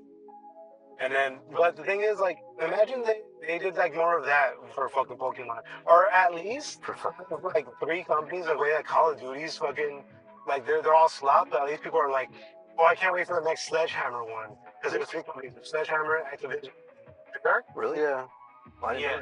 So each one makes like a different fucking Call of Duty game, and they're like on a rotation. So fucking, That's cool. if they did some shit like that, people would actually be like, oh, I can't wait for like the next fucking like Pokemon game in 4 years from this company. Mm-hmm. Like the one that they released this year is like whatever, blah blah blah. And they all don't have to be mainline titles. There's this I like Conquest, dog. I like Coliseum. I liked Leaf Green and Fire Red. I like Leaf Green and Fire Red. Yeah. And like there's this annoying thing that happens when you play that game. Like the triggers don't do anything normally, right? On the Game Boy Advance. And like when you accidentally touch the triggers, it'll take you to this like annoying little screen where like it gives you like information on what you can do in this current moment that you are in the game, right? And sometimes it's hard to get out of it, like because you press A and it keeps going. And if you're playing the games on Switch, it's still that feature's still there. So they ported the games to Switch, so it still happens. And like you have to like press B or some shit to go back. And it's just weird and complicated. But I watched this video on YouTube explaining like lore and facts about those games. And apparently one of the main devs for Leaf Green and Fire Red, he knew that there's like a big boy demographic for the games, and like girls kind of played, but they knew like the stats, like boys would keep playing for like long periods of time, so like they knew what they were doing all the time. But girls, they would play for a little bit and not touch it for like a long time and then go back to it. So he added that feature so that way like they wouldn't forget how to play, but also because he wanted like your mom, he says like I want your mom and your grandma to play. So that's for like old people to like know what to do. Yeah. And like even though he tried to do that and it was ambitious, grandmas are not playing Pokemon. I tried to get my own grandma to play Pokemon. She could not play that shit. No, man. He said grandmas can play it too. I didn't know that at the time, but I still tried to make her play it. And she's like, no, I can only play Tetris. That's the only game I understand. I was like, damn, all right, grandma. But like, now, yeah, so now we just have this annoying feature in that game. You showed her the wrong Pokemon game. You had to give her Pokopia. Pokopia. That wasn't out yet. This is when I was a kid. But Pal World won that lawsuit, right? Yeah, they were pretty big. Yeah, and they just released their next update, and they've changed some of the piles so that they don't look so much like Pokemon anymore. That lawsuit went on for years, right? Most lawsuits went on. What they drag it on because they try to sue for multiple things. Nintendo? Yeah. Like fucking up. Yeah, because at first. We created the Pokeball. It's like a capture device. You capture the fucking monster, and that's our thing. And it's like, nope. It's actually not. A lot of people for other fucking things before you. They try to put a patent on a video game? Yeah, they did. They try to put a patent on that. If they did that? They try to put a patent on catching monsters. Yep. They try to put a patent on monsters trying to fight alongside you. That's crazy. And then they put a patent on something else that's dumb. And if they did any of that, it would have set a precedent. Gaming, yeah. Because mind you, Digimon. I could fucking throw a sword or something. That's my thing. Like. Yeah, because mind you, Digimon. There was Digimon, and there was another monster game. There was a monster game before Pokemon. Even Pokemon. Yeah, and Digimon's before Pokemon. So that means they would have to like go against Digimon after. If Digimon are all the champions. Yeah. So Nintendo was just being greedy as hell. Yeah, I saw this meme that said Satoru Iwata would be fucking furious with the company. That's what I'm saying. There's not enough Satoru Iwatas out there, man. There's not. That motherfucker was a G. That's why there's hardly any more Smash tournaments. In all pillars? I miss that one full too. I've also been pretty adamant about bringing back the console wars. Reggie Fils-Aimé. Nah, bro, they're all in on it now. That's the problem. When the second of the Microsoft motherfucker was like, oh, we lost. And they started fucking hiking up fucking prices and blah, blah, blah. Yeah. God, first off, shut the fuck up, sit back down, declare war again. Wow. Because during the war is the only time that they were fighting for us. They were like, oh, we could do all this for you. Oh, the other one's like, oh, we could do all this for you. And try to fucking do It's all monopoly. The same people own all the companies. Mm-hmm. At least keep the disguise, man. Nah, Sony's different than fucking Microsoft. They're both evil, but they're different. Sony's a lot more greedier, I think. Do you think that Bill Gates? You know what's crazy? I just found out that just reminds me. Bill Gates and Katy Perry bought rights to fucking apple cider vinegar. Yeah, they also have more land. Yeah. For crops. Yeah. Bill Gates has the most farms. Yeah. suspiciously placed in areas that are actually high enough in case everything floods. Wow, that's like One Piece, bro. The One Piece world's gonna flood, and Dr. Vegapunk told the whole Oh world boy, don't spoil before it. they kill him. That's great. Bill Gates reading and fucking listening to the podcast. Hey, don't spoil it. It's like, alright, bro. That's next year's episode. That's so crazy, bro. Like, there's literally all that land bought up. All like the highest peaks and blah blah of like actual sustainable fucking farmland. It's crazy, man. We're losing to bored people. I'm going back to Pokemon. What do you guys want to see in another Pokemon movie? Nothing. What would bring you back? I don't know. Probably Red brought me back. Yeah, just more ports of the old game. Yeah. First old game? Yeah. I'm shiny hunting a Charmander right now. I've been trying for like 5 months. I was gonna Yeah. say to Angel about like an evolution, like a new game basically. It doesn't have to be mainland title. I do like the vibe of fucking Pokemon, like the Coliseum or the Gale of Darkness or any of those. Certainly Those are cool. Yeah, the one where you're in Arizona. That was cool. I never played that one, but now that I know it's based in Arizona, I want to play it. Yeah, it's cool. And then they have like these shadow Pokemon too, and everything is just kind of like there's like an extra like hints of like 90s or like early 2000s badass, I guess. Yeah. So Dude, the early 2000s were so sick, bro. yeah, yeah. We were like, we knew what we were doing, bro. We already had our standing, like, in what we were doing, and like, we were just fucking excelling at it, bro. Yeah. Loved it. I do remember when we were like being told in class that we were like still like up there with like being smart and like China was ahead and blah blah. Blah. Oh yeah. They were like, oh, we gotta get there, we gotta beat them. It was out to us, bro. You know? It was when they introduced that 7th period. Oh my god. No, yeah, and then everybody. That's how I know it's going down. And then I was always in classes with fucking idiots. Yeah, bro. Idiots. I couldn't copy off nobody. Ah. Didn't y'all used to copy off each other? That's what I was talking about. That's what I'm saying. Can't trust his face. Man, I just be playing Resident Evil 5, dog. I still play that game. I love it. There was this I want more games like that. I want more games like Resident Evil 5 Mercenaries, bro. I want it so bad. I want Why a isn't that not a template for anything? I want a Bionicle skin. I want a fucking Resident Evil skin.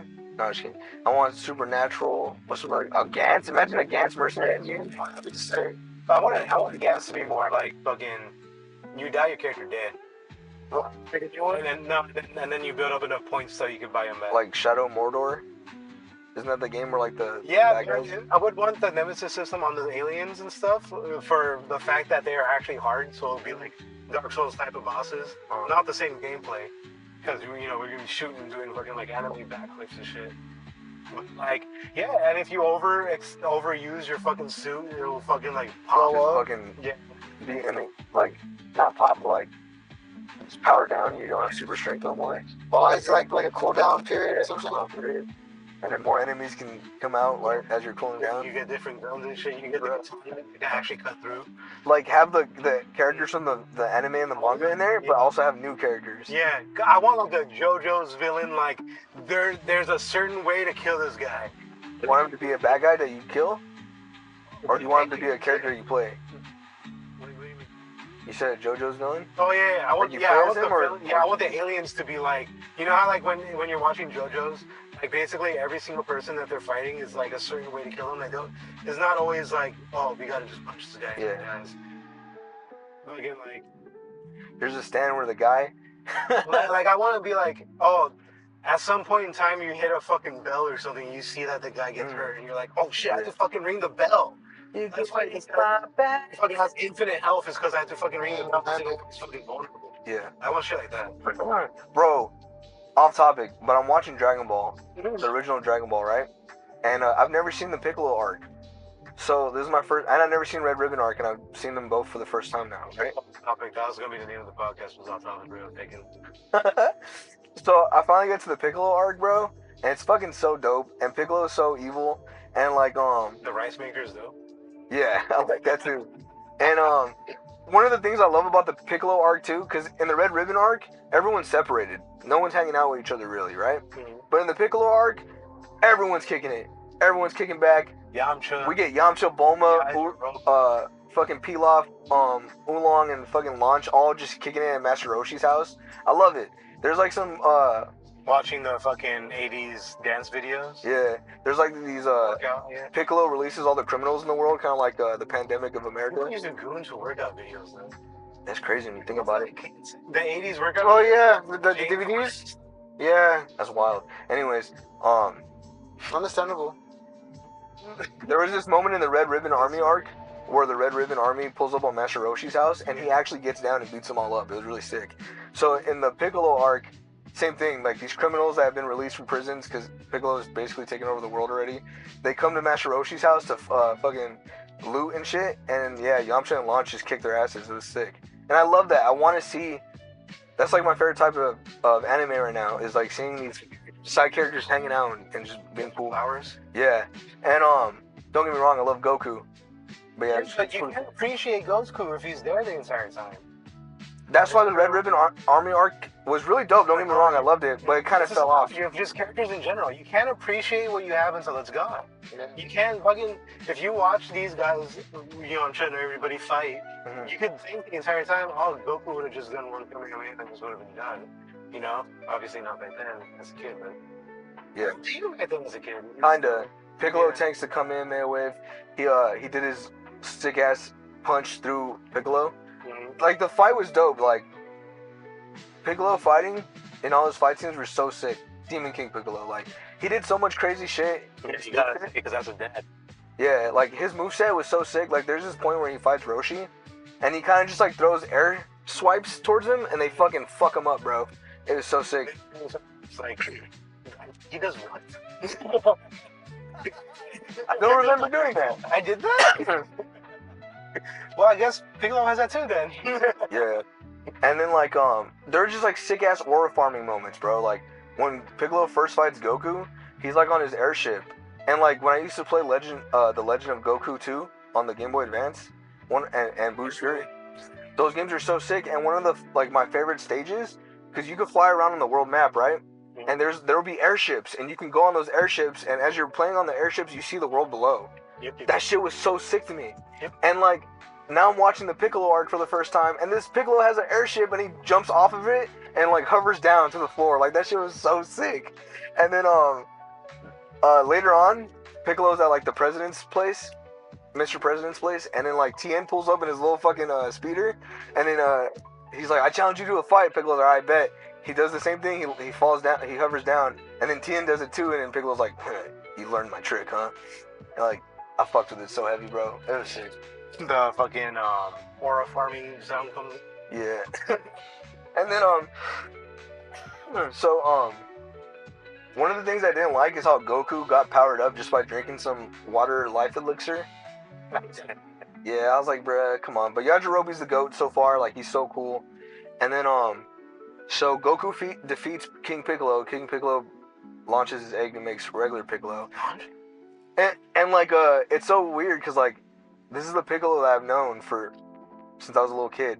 And I'm you seeing just watched them be born. and he's like, he talks like this. I'm Piccolo. I don't know who my father is, but I know he's evil. I'm like, what the fuck? And then he's just like causing a ruckus, like being evil and shit. And then He is an uncle. yeah. And then Goku finally gets to go up to Kami's place, and then Kami is also Piccolo. Call me maybe. But he has to go through Mr. Popo first, and I wasn't expecting this. Goku legit gets his ass whooped by Mr. Popo. I did not see that shit coming. Did you know that? Yeah. That shit threw me for a loop. That's the reason why the bridge does the whole like Mr. Popo's overpowered thing. Yeah, Is it- because I is knew it the like Abridged God? did that. Yeah. I knew the Abridged did that, and I never knew why. But now I just saw why, bro. Popo. People like to think that he's like made to be like a black person or whatever, but he's He's an actually Indian god. yeah. There's an Indian god that looks No, like actually, that. almost all Indian deities are black like that. I learned that from Lil Darky. He's an Indian rapper. Like his like his avatar for his like rap character. The world is ending. Oh, I love that song. His avatar for his rap, because he makes his own cartoons too. So his cartoon version of himself is like an all black character with like Mickey Mouse shorts and a red triangle on his It's forehead. commentary in every song, but yeah. What do you mean? Sometimes, Sometimes, yeah, he does do that. They do commentary, and I'm just like, all right, got I like the one song where he's like, I know sometimes it's hard to tell when I'm being serious. I'm being serious.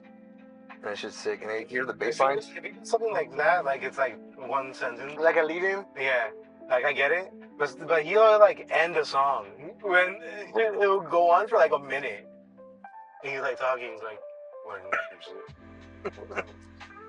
I'm like, all right, next song, dude. Yeah, there's one. Nah, never mind. But yeah, Same thing with like that Logic and Seth MacFarlane song. He goes into like a little sketch at the end, and it's like, shut up, yeah. Sometimes sketches are really sick. dude. Sometimes sketches are really fucking sick in albums, and other times they're just not it, bro. Yeah, corny as fuck. There's this sick ass song from a group I like called Earth Gang. One of their dopest songs. Like the beat's amazing, their flow is amazing, their lyrics are dope, and then it ends with this fucking terrible ass fucking skit at the end. And I can't add this song. It's connected to the song. So yeah, I can't add it to no playlist because, like, bro, this motherfucker just comes out like, Ashonda, LaShonda, yeah. where's my kid? Oh, you big, man. That might be your kid. Like, bro, I'm not trying to hear that at the end of this dope ass song. Like, where did that even come from, dude? Like, you were in the studio and you're like, here, add this. This shit would just be so hard if there was a storyline to it, but no one cared about. Nah, you know what, This is the one. Like, Matt? There's a rapper I like named Mac 10, right? My mom had his first CD when I was a kid, and it was like co-produced by Ice Cube. wait, what? Mac 10? First one. My mom had the first Mac 10 CD. Wow. Got him. Alright, that's the end of the podcast, guys. It has one of the best skits of all time in all music. It's Ice Cube working at a McDonald's, and Mac 10 is ordering, and chaos ensues. What is he ordering? Ice Cube tries to upsell him. He says, "Welcome to McDonald's. Would you like to try our new McForty ounce?" And then Mac 10 says, "McForty ounce? Hell no, motherfucker. Give me all the fries or I'm dumping." Blah blah blah. And he's like, you hear him like, 10 doesn't order the big. yeah, he doesn't. He orders a strawberry shake for his daughter, a large fries, and something else, bro. And then like Ice Cube goes, oh, and you hear people like screaming because like he's robbing the McDonald's, right? And Ice Cube's like, he's like, hey, can I roll with you? He's like, yeah, come on. And he's like, you heard my motherfucking homie? We want all the money. And then Ice Cube goes, he's like, man, I've been wanting to do this shit for 2 years. And Maxon says, man, I've been wanting to do this shit for life. And then that's when the song starts, and it's called Full Life. And that shit's amazing, bro. So good. Okay. I loved it. So yeah, back to the Pokemon thing. Yeah, I was imagining what my dream Pokemon game would be. Like, what would bring me back? And I wanted to like actually. I think I talked about it on the podcast before. I wanted to be the Pokemon. Like actually. Oh yeah, I remember you saying that. You want me captured and be a dog Yeah. the whole time? Well, they almost brought me back with Pokken. But that's what I mean. And they even... But never got a week of Pokemon. And it was even made by the Tekken people. Because they're both Bandai Namco. Like, there was an opportunity there. and they did not make it like Tekken, bro. It was literally called Pokken Tournament. No, and then like everything just felt so off. Like Yeah. nothing was like really connecting. And they even put like fighting Pokemon in there. It was like, And they put Suicune. yeah, it's I get to a point. I get this. but Like, but it's like, if it was, and it wasn't even that big of a character Yeah. selection. see, that's the thing too. If they made it like actual like fighting, like only fighting Pokemon in the game, I can get it. Like I would understand. Like It doesn't have to be only fighting, but like we definitely need more fighting representation in that game, Mhm. and there was not. Mhm. There was like only like yeah, but I mean, with a limited roster, I understand if they made it only fighting Pokemon. you have to put Pikachu in there. That's valid, right? Okay. Luchador Pikachu. And then Luchador Pikachu was sick, but like why do we have but Decidueye, bro? When you literally have Incineroar. like Tekken characters, just the Tekken like whole branch, they understand how to make a good story. Yeah, Yeah. So why didn't they do that? and they understand how to make good dubstep. The producer Harada-san, bro, that motherfucker got it down. They didn't do any of that. It was just literally like you get a fight as like 8 characters. I blame Nintendo. Yeah, I blame Nintendo too. Yeah, me too. Anyway, my dream one would be like that, but I guess it would be more of the like Naruto Ninja Storm like fighting or like yeah.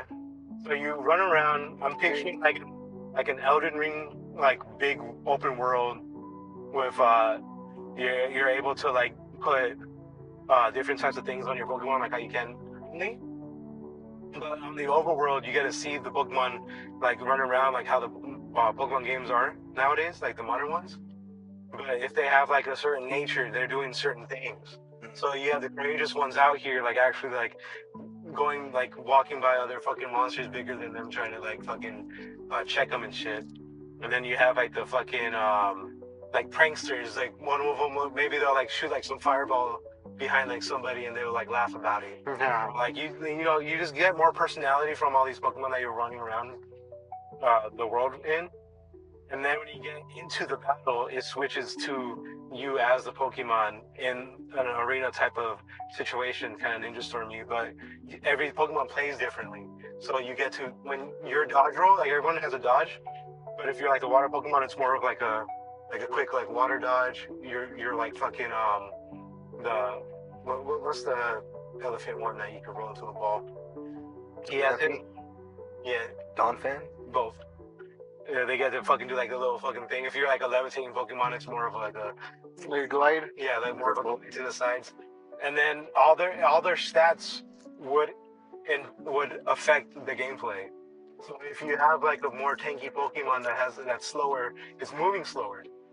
And then you get to like do like fucking all you give them the moveset, so you gotta build your own So moveset. it's no longer an RPG.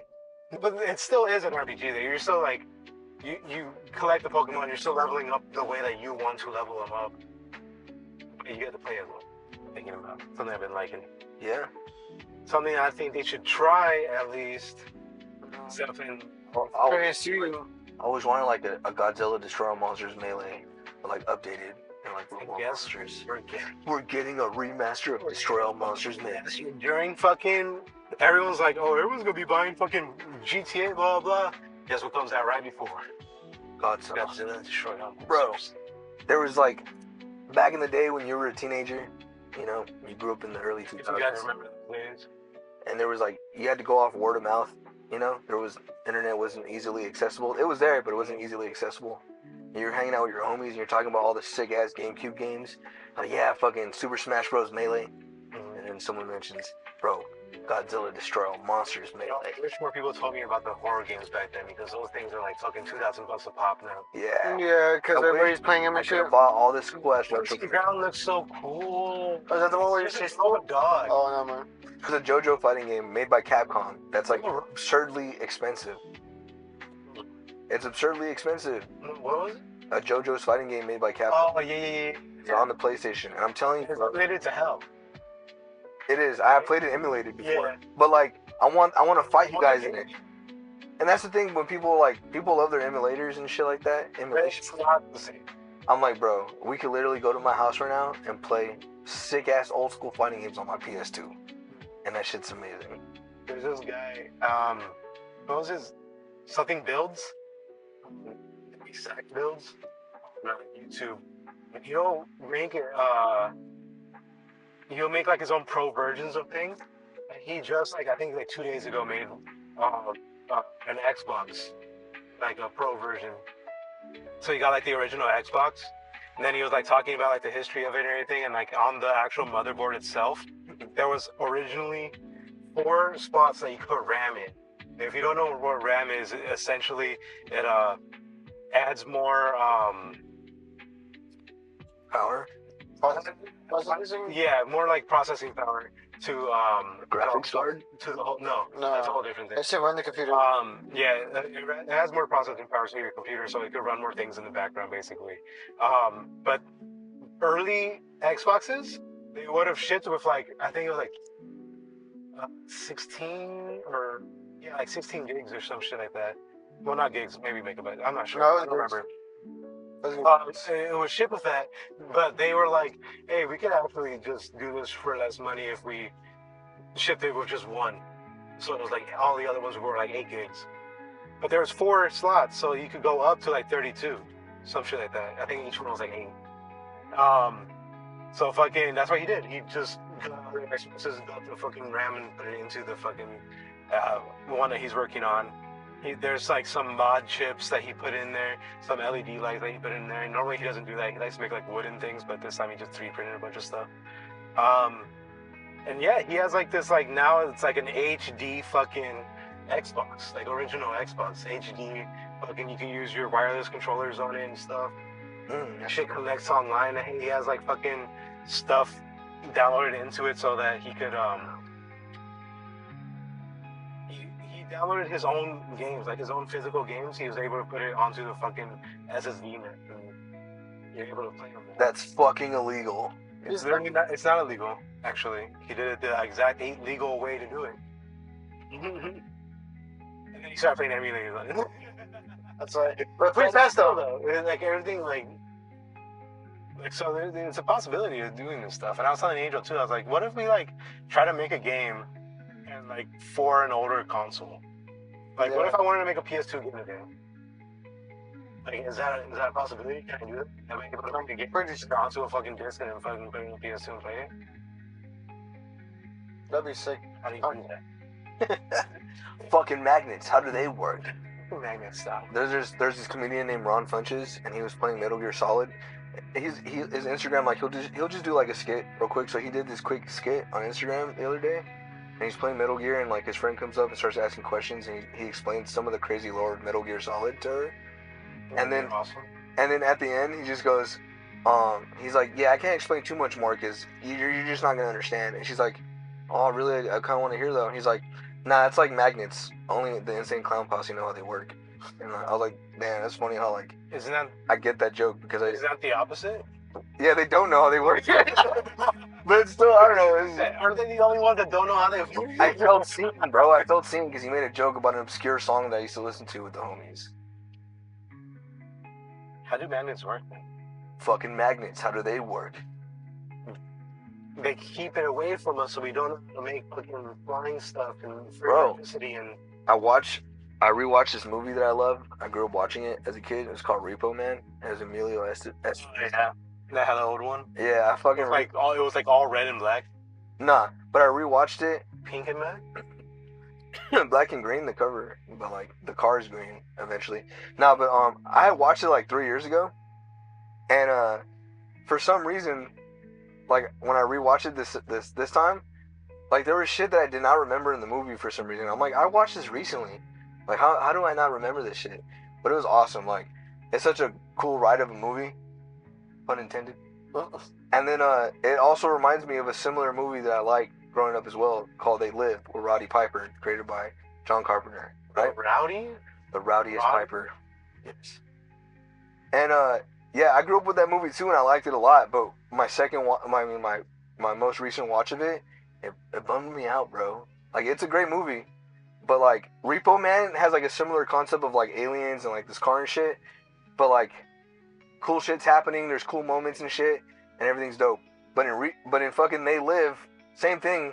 Roddy Piper's going through the fucking Los Angeles city and like fucking up these aliens and shit. It's really sick. And like it was just depressing, bro, because like I'm here to chew ass and eat bubble gum. I'm Bro. all out of bubble gum. I've talked about the movie. I think I've talked about the movie before on the podcast. But yeah, when he puts on the sunglasses and like all the billboards say like reproduce and fucking obey and shit. And it's all real. There's this money, like someone's holding money, and the money says this is your god. This And, like, says on the money. Yeah, Because we don't need it. we don't need it. It's completely made up. And it's made so society is like, man, we really need that. And it's like, what is it? And then they keep making it. It's like they make the value of it. It's our god, but the value keeps decreasing. And then we don't have enough of it. And eventually we'll never have it. But we print it. And we print it. Yeah, that shit was depressing me the fuck out, bro. And then like I saw. Oh, it was depressing you because it was like so fucked up and true. Yeah. Oh, okay. I thought when I was the gold though. Show me Yeah. it's represented by the fucking money. when I was a teenager, bro. In the treasury, but guess who owns the treasury? Never mind, I'm not gonna go into it. Block. No, I'm not gonna go into it. Block, But block, look- Rockefellers. Guess who? No, shut up, Angel. 13 families. Oh my god. 13. Okay, look. When I was a And teenager, guess who all opposed it? All the rich and powerful people that were on the Titanic that all drowned and died all of a sudden at the same time. All of a sudden. That's crazy. Huh? when I was a, Crazy how Like a Macy's, the owner of Macy's. when I was a teenager, Go ahead. and I was putting people on to movies like Killer Clowns from Outer Space, It's and I had the DVD. like you were the first. I remember when I and put not Ivan on. First. 10 years passed before people started fucking paying attention to it. Yeah. That shit wasn't It's the biggest thing now. until like 20 like. Hey, you know what's fucked up, people? That shit didn't get a fucking Universal maze until Horror Nights maze until 2022. You know what's fucked up? Same, dude. Ivan? You were 20 years ahead of the fucking curve. I really Well, I was. put him onto it, but you know what? Stupid. You're stupid. What about the DVD? I know. And I would let people borrow it. I gave him the idea. Did your teacher get you in trouble for drawing Felix Jones? Yeah. That was my story. Ivan stole. Oh, that's great. Hey, in real life, Angel, like I get you're joking about the podcast, bro. They're gonna believe you, dog. Stop. It's gonna break my heart. I'm a hipster, dog. They're gonna come to me like, hey, did Angel show you can look? I'll be so mad if people like listen to the podcast and then come up to me like, damn, dude, Angel just like give you your whole identity. I'll be like, fuck Did he you. give you like your swag? Nah. Pretty boys. No, I was gonna say though. Should be the kids Lily was playing too, and it did remind me of that. Ivan tried to fucking say, "Oh, I found this song, blah blah," but I'm the one that showed him. I was thinking about that too. I still don't remember you showing me that song though. The crazy thing about the clowns being popular now still is people still really don't fuck with it. They just like don't. the clown. Yeah, The clown. that's true. They just like the look. They Yeah. really don't fuck with the movie. They With don't. the cinematography, with the practical effects. No, They because if they did, They spent all the money into practical effects, and it's so dope. Mm-hmm. And because if they did stick with it, we would have had another movie right now. Yeah. Yeah. But the Chiodo brothers, I don't know what the fuck they'd be doing now. They're like, The composer, I met him at a horror convention in 2022. He's fucking cool, and like he has so much passion and love for the movie still. Like he still posts about it all the time, and like I be listening to the soundtrack. I ain't gonna lie, bro. There's a song called The March. Huh? I have That too. Yeah, I have the Dickies CD right here. That's fire. With Killer Clowns on it. Oh yeah, but when I was showing people They Live, or like sometimes people already knew They Lived, and like it was kind of just like, yeah, bro, like it's so trippy, like Yeah, that was definitely like one of the bigger cult classics. yeah, and like it was kind of just like, damn, that's so crazy, huh? Like how like it says obey when he puts on the glasses and blah blah blah, and like it was always just like, damn, that's a cool movie and a cool concept. But now I'm older, and now it's like it's not actually a concept. It's not a concept. It's fucking real life. it was a If you blueprint. think about it too, John Carpenter's The Thing, Antarctica, aliens, Yeah, that too. shape shifting. So I watched the extras on the DVD of They Live on my Yeah, current. people can't be that creative to come up with that shit. That's If I'm not gonna lie. They Live. It was a book and a movie, and he. I'm not talking about. Oh yeah, They Live here. I mean, not They Live. My bad. The Thing. It was already a movie in like the 50s, and he grew up watching it. He grew up watching that movie, and that's why he wanted to make his remake, and he did. And so it was already established. It was a book and everything. But like John Carpenter in the extras of They Live, he mentions how like Dracula. he was talking about the inspiration to the like the concept of the movie, right? And he was saying how it was like Reagan era, and he hated Republicans, and he just kind of hated how like Reagan's a fucking plan. yeah, and he hated how people just like blindly fucking followed Reagan, and then like he said that he doesn't like people with power unless it's him, but he says like it's only like I have power over my kids, so like I control what they do because they're my kids and I'm raising them, and then like it's just kind of hypocritical at the same time though. Like he doesn't like authority. He straight up says he doesn't like authority, but at the same time like he knows he has to be authority. Power corrupts, absolutely. That's how That's he it. Yeah, They also never want to be wrong. yeah. I'm never. They know that they're wrong. Fucking Angel. Doubt in the universe that they hold There's the never wrong doubt. stance. They don't want to be perceived as the wrong one. Women? No, she ain't. That's the end of the I'm just kidding, bro. I'm just kidding. We got him. 57 episodes before the misogyny came out. My bad, my bad. It looks like we lost another member. Lost a member. Nah, I'm just kidding. Yeah. Women. I'm retracting it. I'm redacting it. Oh, now he doesn't stand on 10 toes. Oh, my bad. I'm standing on Now 10 you toes, do. baby. Oh, he's wishy-washy. Oh, fuck. Now he's fence sitting. I'm Mr. Spakaru. So fucking. That was it, no? That was my point. Like, he based the alien race, the authoritarian. You're like- I don't know how to say that word. No. Authoritarian? Yeah. I feel like it'd be pretty cool to go into a conspiracy podcast, but I want to have everything like laid out. I want to, because the way we talk right now, It's basically just like off the top, off the dome. If I had something that I wanted to talk about beforehand, I didn't Oh, write it down. if you really want to hit on something, you should look up the death of ownership. You read that? No, is this a thing going on right now? Death of ownership. Yeah, you can't own your cars, you can't own your games, you can't own your phone. How can't- every car like has to have a fucking tracker on you now. Does that mean They want does to that mean implement that They want to implement that law. every car has a code? Like kill switch. No, not even kill switch. Every car has a code to turn off your check engine lights. So if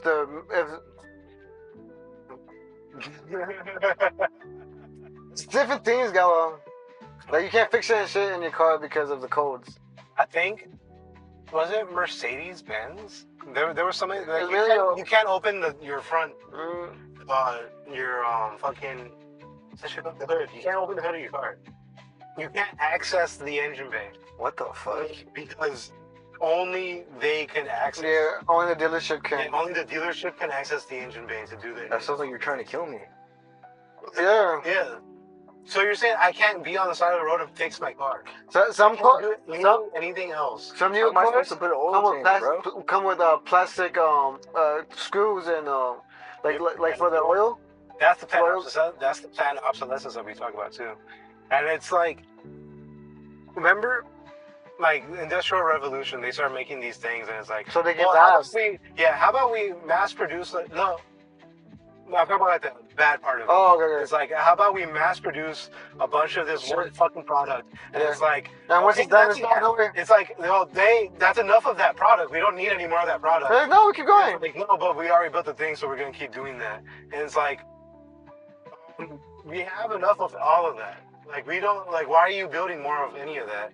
And that's another thing I want to like reintroduce into the fucking like the whole Renford project is to we make enough of one thing, and then we could focus on another thing. Like, it's a whole like we don't need to focus on one crop the entire time when that crop grows only in summer. You understand? Yeah. And that's an analogy to everything else. We don't need to like focus on a fucking mass-produced factory for clothes for everybody here on the farm. We're all clothed. We all have fucking like 7 days of fucking Clothes and shit. Yeah. Like, we don't need to invest all this time and stuff into one thing. We can take turns. We can do this because then you get burnt out. And especially like creativity. Imagine I get that guy, YouTube guy that makes fucking armor. Imagine I get him and I'm like, make armor for 100 people. But different. Different people. Look different because I want us all to look cool. Well, actually, no, that was Hugo Boss. He did Yeah. that shit for the Nazis.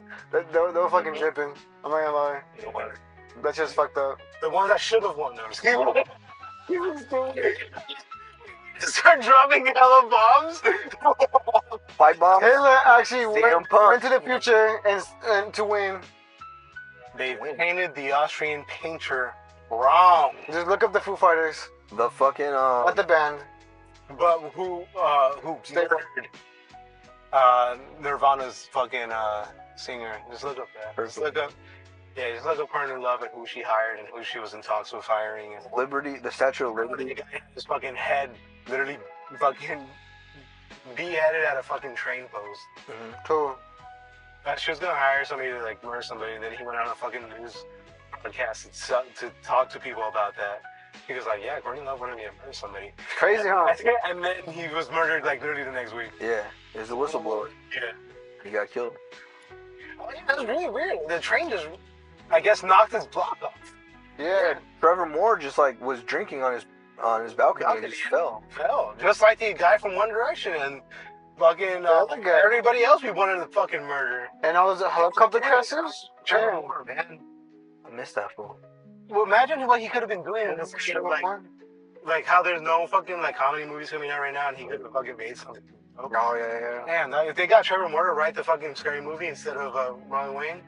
I was watching the Clerks 2 scenes on Instagram, and there's I've been that trying to rewatch some of fucking Kevin Smith's stuff, and I'm like, Kevin, you wrote that? yeah, Go on though. yeah. It's the part where fucking Randall's picking on Elias, Mm-hmm. and he's like, I like this scene a lot too. Like when he's making fun of the Transformers, He's like, actually, and then fucking randos throw something in his face, and he's like, good shot. No, actually, my friends at church, we decided that, like, if God made humans and humans made the Transformers, then it's a gift from God because we made it. And then he's like, no, Transformers is an unholy gift of Satan, and blah, blah, blah. And then they start picking on him, and, like, Jay comes in, and they're singing that song, and then he runs off and blah. So I'm reading the comments after that, right? And then someone in the comments said, I really wish Trevor Moore could have played Elias. I'm like, no. Trevor Moore has too much, like, charisma and too much aura to play a character like Elias, bro. I feel like It's crazy. that person that name dropped Trevor Moore just really doesn't know. Just because they both have long hair. Long hair, they look similar. They have, like, the same kind of eyes and shit, you know? I'm like, nah, bro. Elias was a meek little character. That's like some fucking, like, Netflix Avatar, their Last Airbender casting. Yeah. That's like casting Tom Holland and Zendaya and The Rock and everything. And Timothy Chalamet. That's a funny ass meme. Yeah. And it's funny because it's like, yeah, The Rock is the Rich Willow. But bro, I've been making that joke for years on the podcast, bro. Every time we do casting ideas, I always put The Rock in there. Yeah, because he's gonna change the hierarchy of that universe. Yeah, he's gonna put it to Superman. Fucking Wait, Oh, I saw Supergirl. It was dope. what were we talking about right before? I was gonna say something. Conspiracies. Yeah. I saw Supergirl, and the first half reminded me of Star Wars, and I liked it a lot. And the second half kind of dragged. But spoilers. That's gay.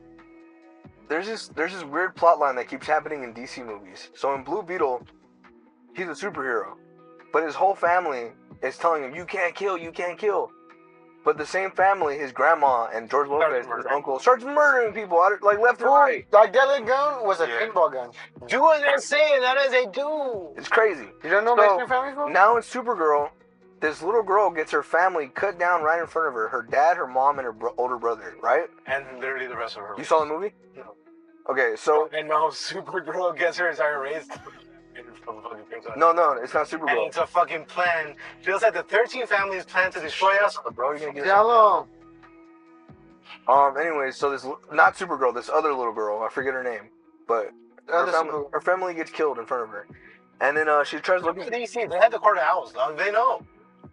She's trying to look for someone to help her kill the guy who killed her family, right? She stumbles upon Supergirl, tries to get Supergirl's help. Supergirl gets her fucking ship jacked by the same guy who killed this little girl's family. But as he's jacking the ship, he poisons Crypto. So now, Supergirl leaves Crypto at the vet, and then she's gonna go to that dude's planet to find him and fucking and get an antidote for Crypto. And as she's leaving, the little girl who got her family murdered was like, let me go with you so I can get my revenge. You can help me get my revenge. She's like, sorry, girl. Like, I know your family's dead and got killed, but I need to save my dog. And it's just like, bro, like, I don't even really care for Crypto that much in this universe because he's kind of annoying. He's all that she has, dog. But at the same time, Yeah, dog. bro, this little girl lost her whole family. Yeah, and now she has to find what she has left. Like, The family's gone already, dog. but my dog can It's not- say- The dog could be saved. It's not Naruto or Sasuke, bro. It isn't. Yeah, but I'm gonna be on the side of the dog. Yeah, you know Gallo. You can be. You should watch the movie and feel something about it. But that shit kind of pissed me off. But yeah, she goes, and then it turns out like I think it is genuinely one of those situations where you can't be happy that something's happened. me Just a or person people in general. Yeah, people in general. Like it's not like the kid's gonna be like, I understand, go save your dog. Like the kid has a right to be pissed off. Mhm. Her fucking family's dead. She has to try to fucking figure stuff out by her own. Supergirl takes a space bus to the planet. I thought that shit was sick. And on this space bus, it starts getting hijacked by pirates, and these pirates are all female. And Supergirl beats them all up, and then she gets information. And the pirates tell her, Drama. Statistically, lesbian relationships have more domestic violence. well, I thought that shit was And sick as fuck. divorce. Statistics aside, I thought this whole shit was dope as fuck. Yeah. But then, I'm in 2026. Statistics aside, I think the whole thing was pretty dope. this was like my favorite part of the movie. And Lobo hadn't even showed up yet, bro. And I love Lobo. And like, he was cool, but I don't know, it was just kind of off at the same time. But I thought you were some more is yeah, everything I've seen him in. Oh, he's kind of cool. There's something off. I liked him. It's crazy. I liked him more in the Minecraft movie than I liked him as Lobo. Isn't that wild? I Anyways, guess because he's playing more of an actual guy. yeah. I think that's like supernatural. It's like Yeah, so the pirates give Supergirl the lore dump that these guys that she's tracking down right now and trying to kill, that they're actually space kidnappers and they kidnap little girls because their race is all men and they need to fucking procreate, but they're little girls, and so I'm disgusted, you know. yeah. And but I'm like, wait, if they're kidnapping little girls, why didn't they kidnap the girl that's got her family murdered? Like, it kind of didn't make sense. It kind of felt like they tacked it on in the middle of the movie. And I was just like, yeah. They were like, hey, what else is topical? Pedophilia. Exactly. That's what I'm saying. And I'm like, bruh. And James Gunn's not the guy to be talking about. No, not at all. Nonetheless, it was pretty cool. It was pretty cool. Especially with the Spooky Island parallels. Spooky Island? What is that? The first scary movie, or the first Scooby-Doo movie, where there's an island where they sacrifice a bunch of souls to collect their fucking The werewolf? ectoplasm. Really? You don't remember when they're like in the fucking... I haven't watched that movie in They whoa. pull them out and there's like a soul. It's like, oh. Oh, the first Crazy. movie, the real life movie. Yeah, the live action where the fucking... Scrappy Doo? Yeah. Where the evil Monster people Island? take over the body of the souls that after they empty the body to a husk, and a demon enters the said body, and then they look all weird. And then Fred got to go in Daphne's body. Yeah, and then he goes into Velma's, and he's like, I could look at myself again. Mm. And it's like, Fred is not consensual. Just like obsession. In JoJo's Bizarre Adventure Part 6, the main character is trapped in this prison, and it gets to this point where she gets to like one of these yards in the prison where there's their power structure is called stands, and they're like little ghost spirits usually, but there's some that are weird. Like there's a guy who has a stand in Part 4 that's a lock, and he puts the lock on you, and the more guilty he makes you feel, the heavier the lock gets, and the only way you can get out of it is by not feeling guilty no more, but it's hard because it's supernatural, right? Like Yagami. Yeah. This thing's really light. So I get it. I get it too. It's just, I watched this guy's whole ass review of Death Note. Like he reviewed everything, like every episode, and on the whole structure of the whole series, and like he explains how light Yagami was as a normal kid, but once he gets the evil of the Death Note, Yeah. he said this multiple times, and it makes me laugh every time. He does mental gymnastics to make sure he's justified in his actions. Yeah. And now I'm like, damn, we all just be doing mental gymnastics trying We to do all- stuff right. Experience that death loop, that cycle. The endless.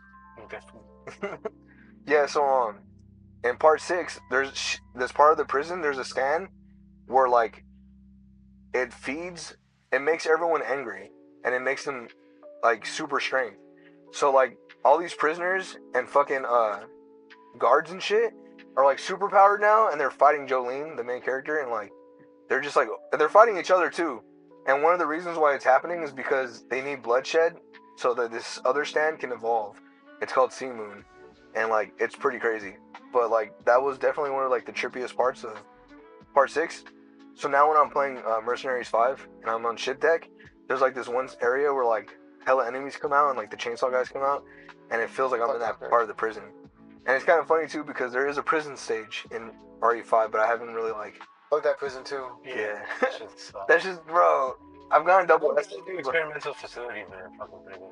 The worst one is low key ancient ruins because like I like you- that. it's cool. Don't get me wrong, but Roaches? you cannot keep a combo in that. Yeah. You can't. But Yeah. yeah, but you get what I learned is that if you just keep killing motherfuckers, it doesn't even matter. Like eventually you kill all 150 enemies, and then you get your double S, and you get a high S score too. Still, Dude, they do a fucking back like it's because they like break their back to fucking. yeah they do. But one of the reasons you can't keep a combo in there is because There's that map is really big, Pretty big. and there's spawn zones. They're like hidden. Yeah, so like I know the spawn zones, but even though I know the spawn zones, Why show over there? the fact that you have to kill all these people and then go over to the next spawn zone all the way on the other side of the map, you lost your combo already, bro. Yeah. See, The worst saying stage. that makes me just want to dance one more. Like being able to like. So we can make it like good no matter what. Because I'll say this: the by far the worst map in Resident Evil 5 Mercenaries is Missile Area, bro. That one's huge. It's like the biggest map. Like it's long, and there's all these fucking long, fucking ladder movements. Yeah, the boat. Yeah. No, that ship deck's tight. That one does have that too. It has it too, but like there's really cool, like really good spawn areas, and like there's sick ass mini bosses. But fucking, like you get to fight the chainsaw guys, and you get to fight the Gatling guys. But in Missile Area, dog, the big red. you get the big red Gatling guy, but like he's only one, and like, dude, it's just everything's like no structure, bro. Like you're missing your combo. So like I said in the Ancient Ruins, you can just kill everyone and still get a good score. You can't do that in Missile Area, bro. You just lose combos like nothing because everything's spread out and nothing almost makes any sense. And even if you're like in one of the main parts, the bad guys are all on top and like they just throw fucking constant fucking what's that fire bottle thing called? Molotovs? Yeah. And then there's fucking the little explosives and you just get blown up by them and yeah, it's terrible. All bad. So much shit happens in this parking lot. There's like families and fucking people walking around. Business people. Like people recording podcasts. Yeah.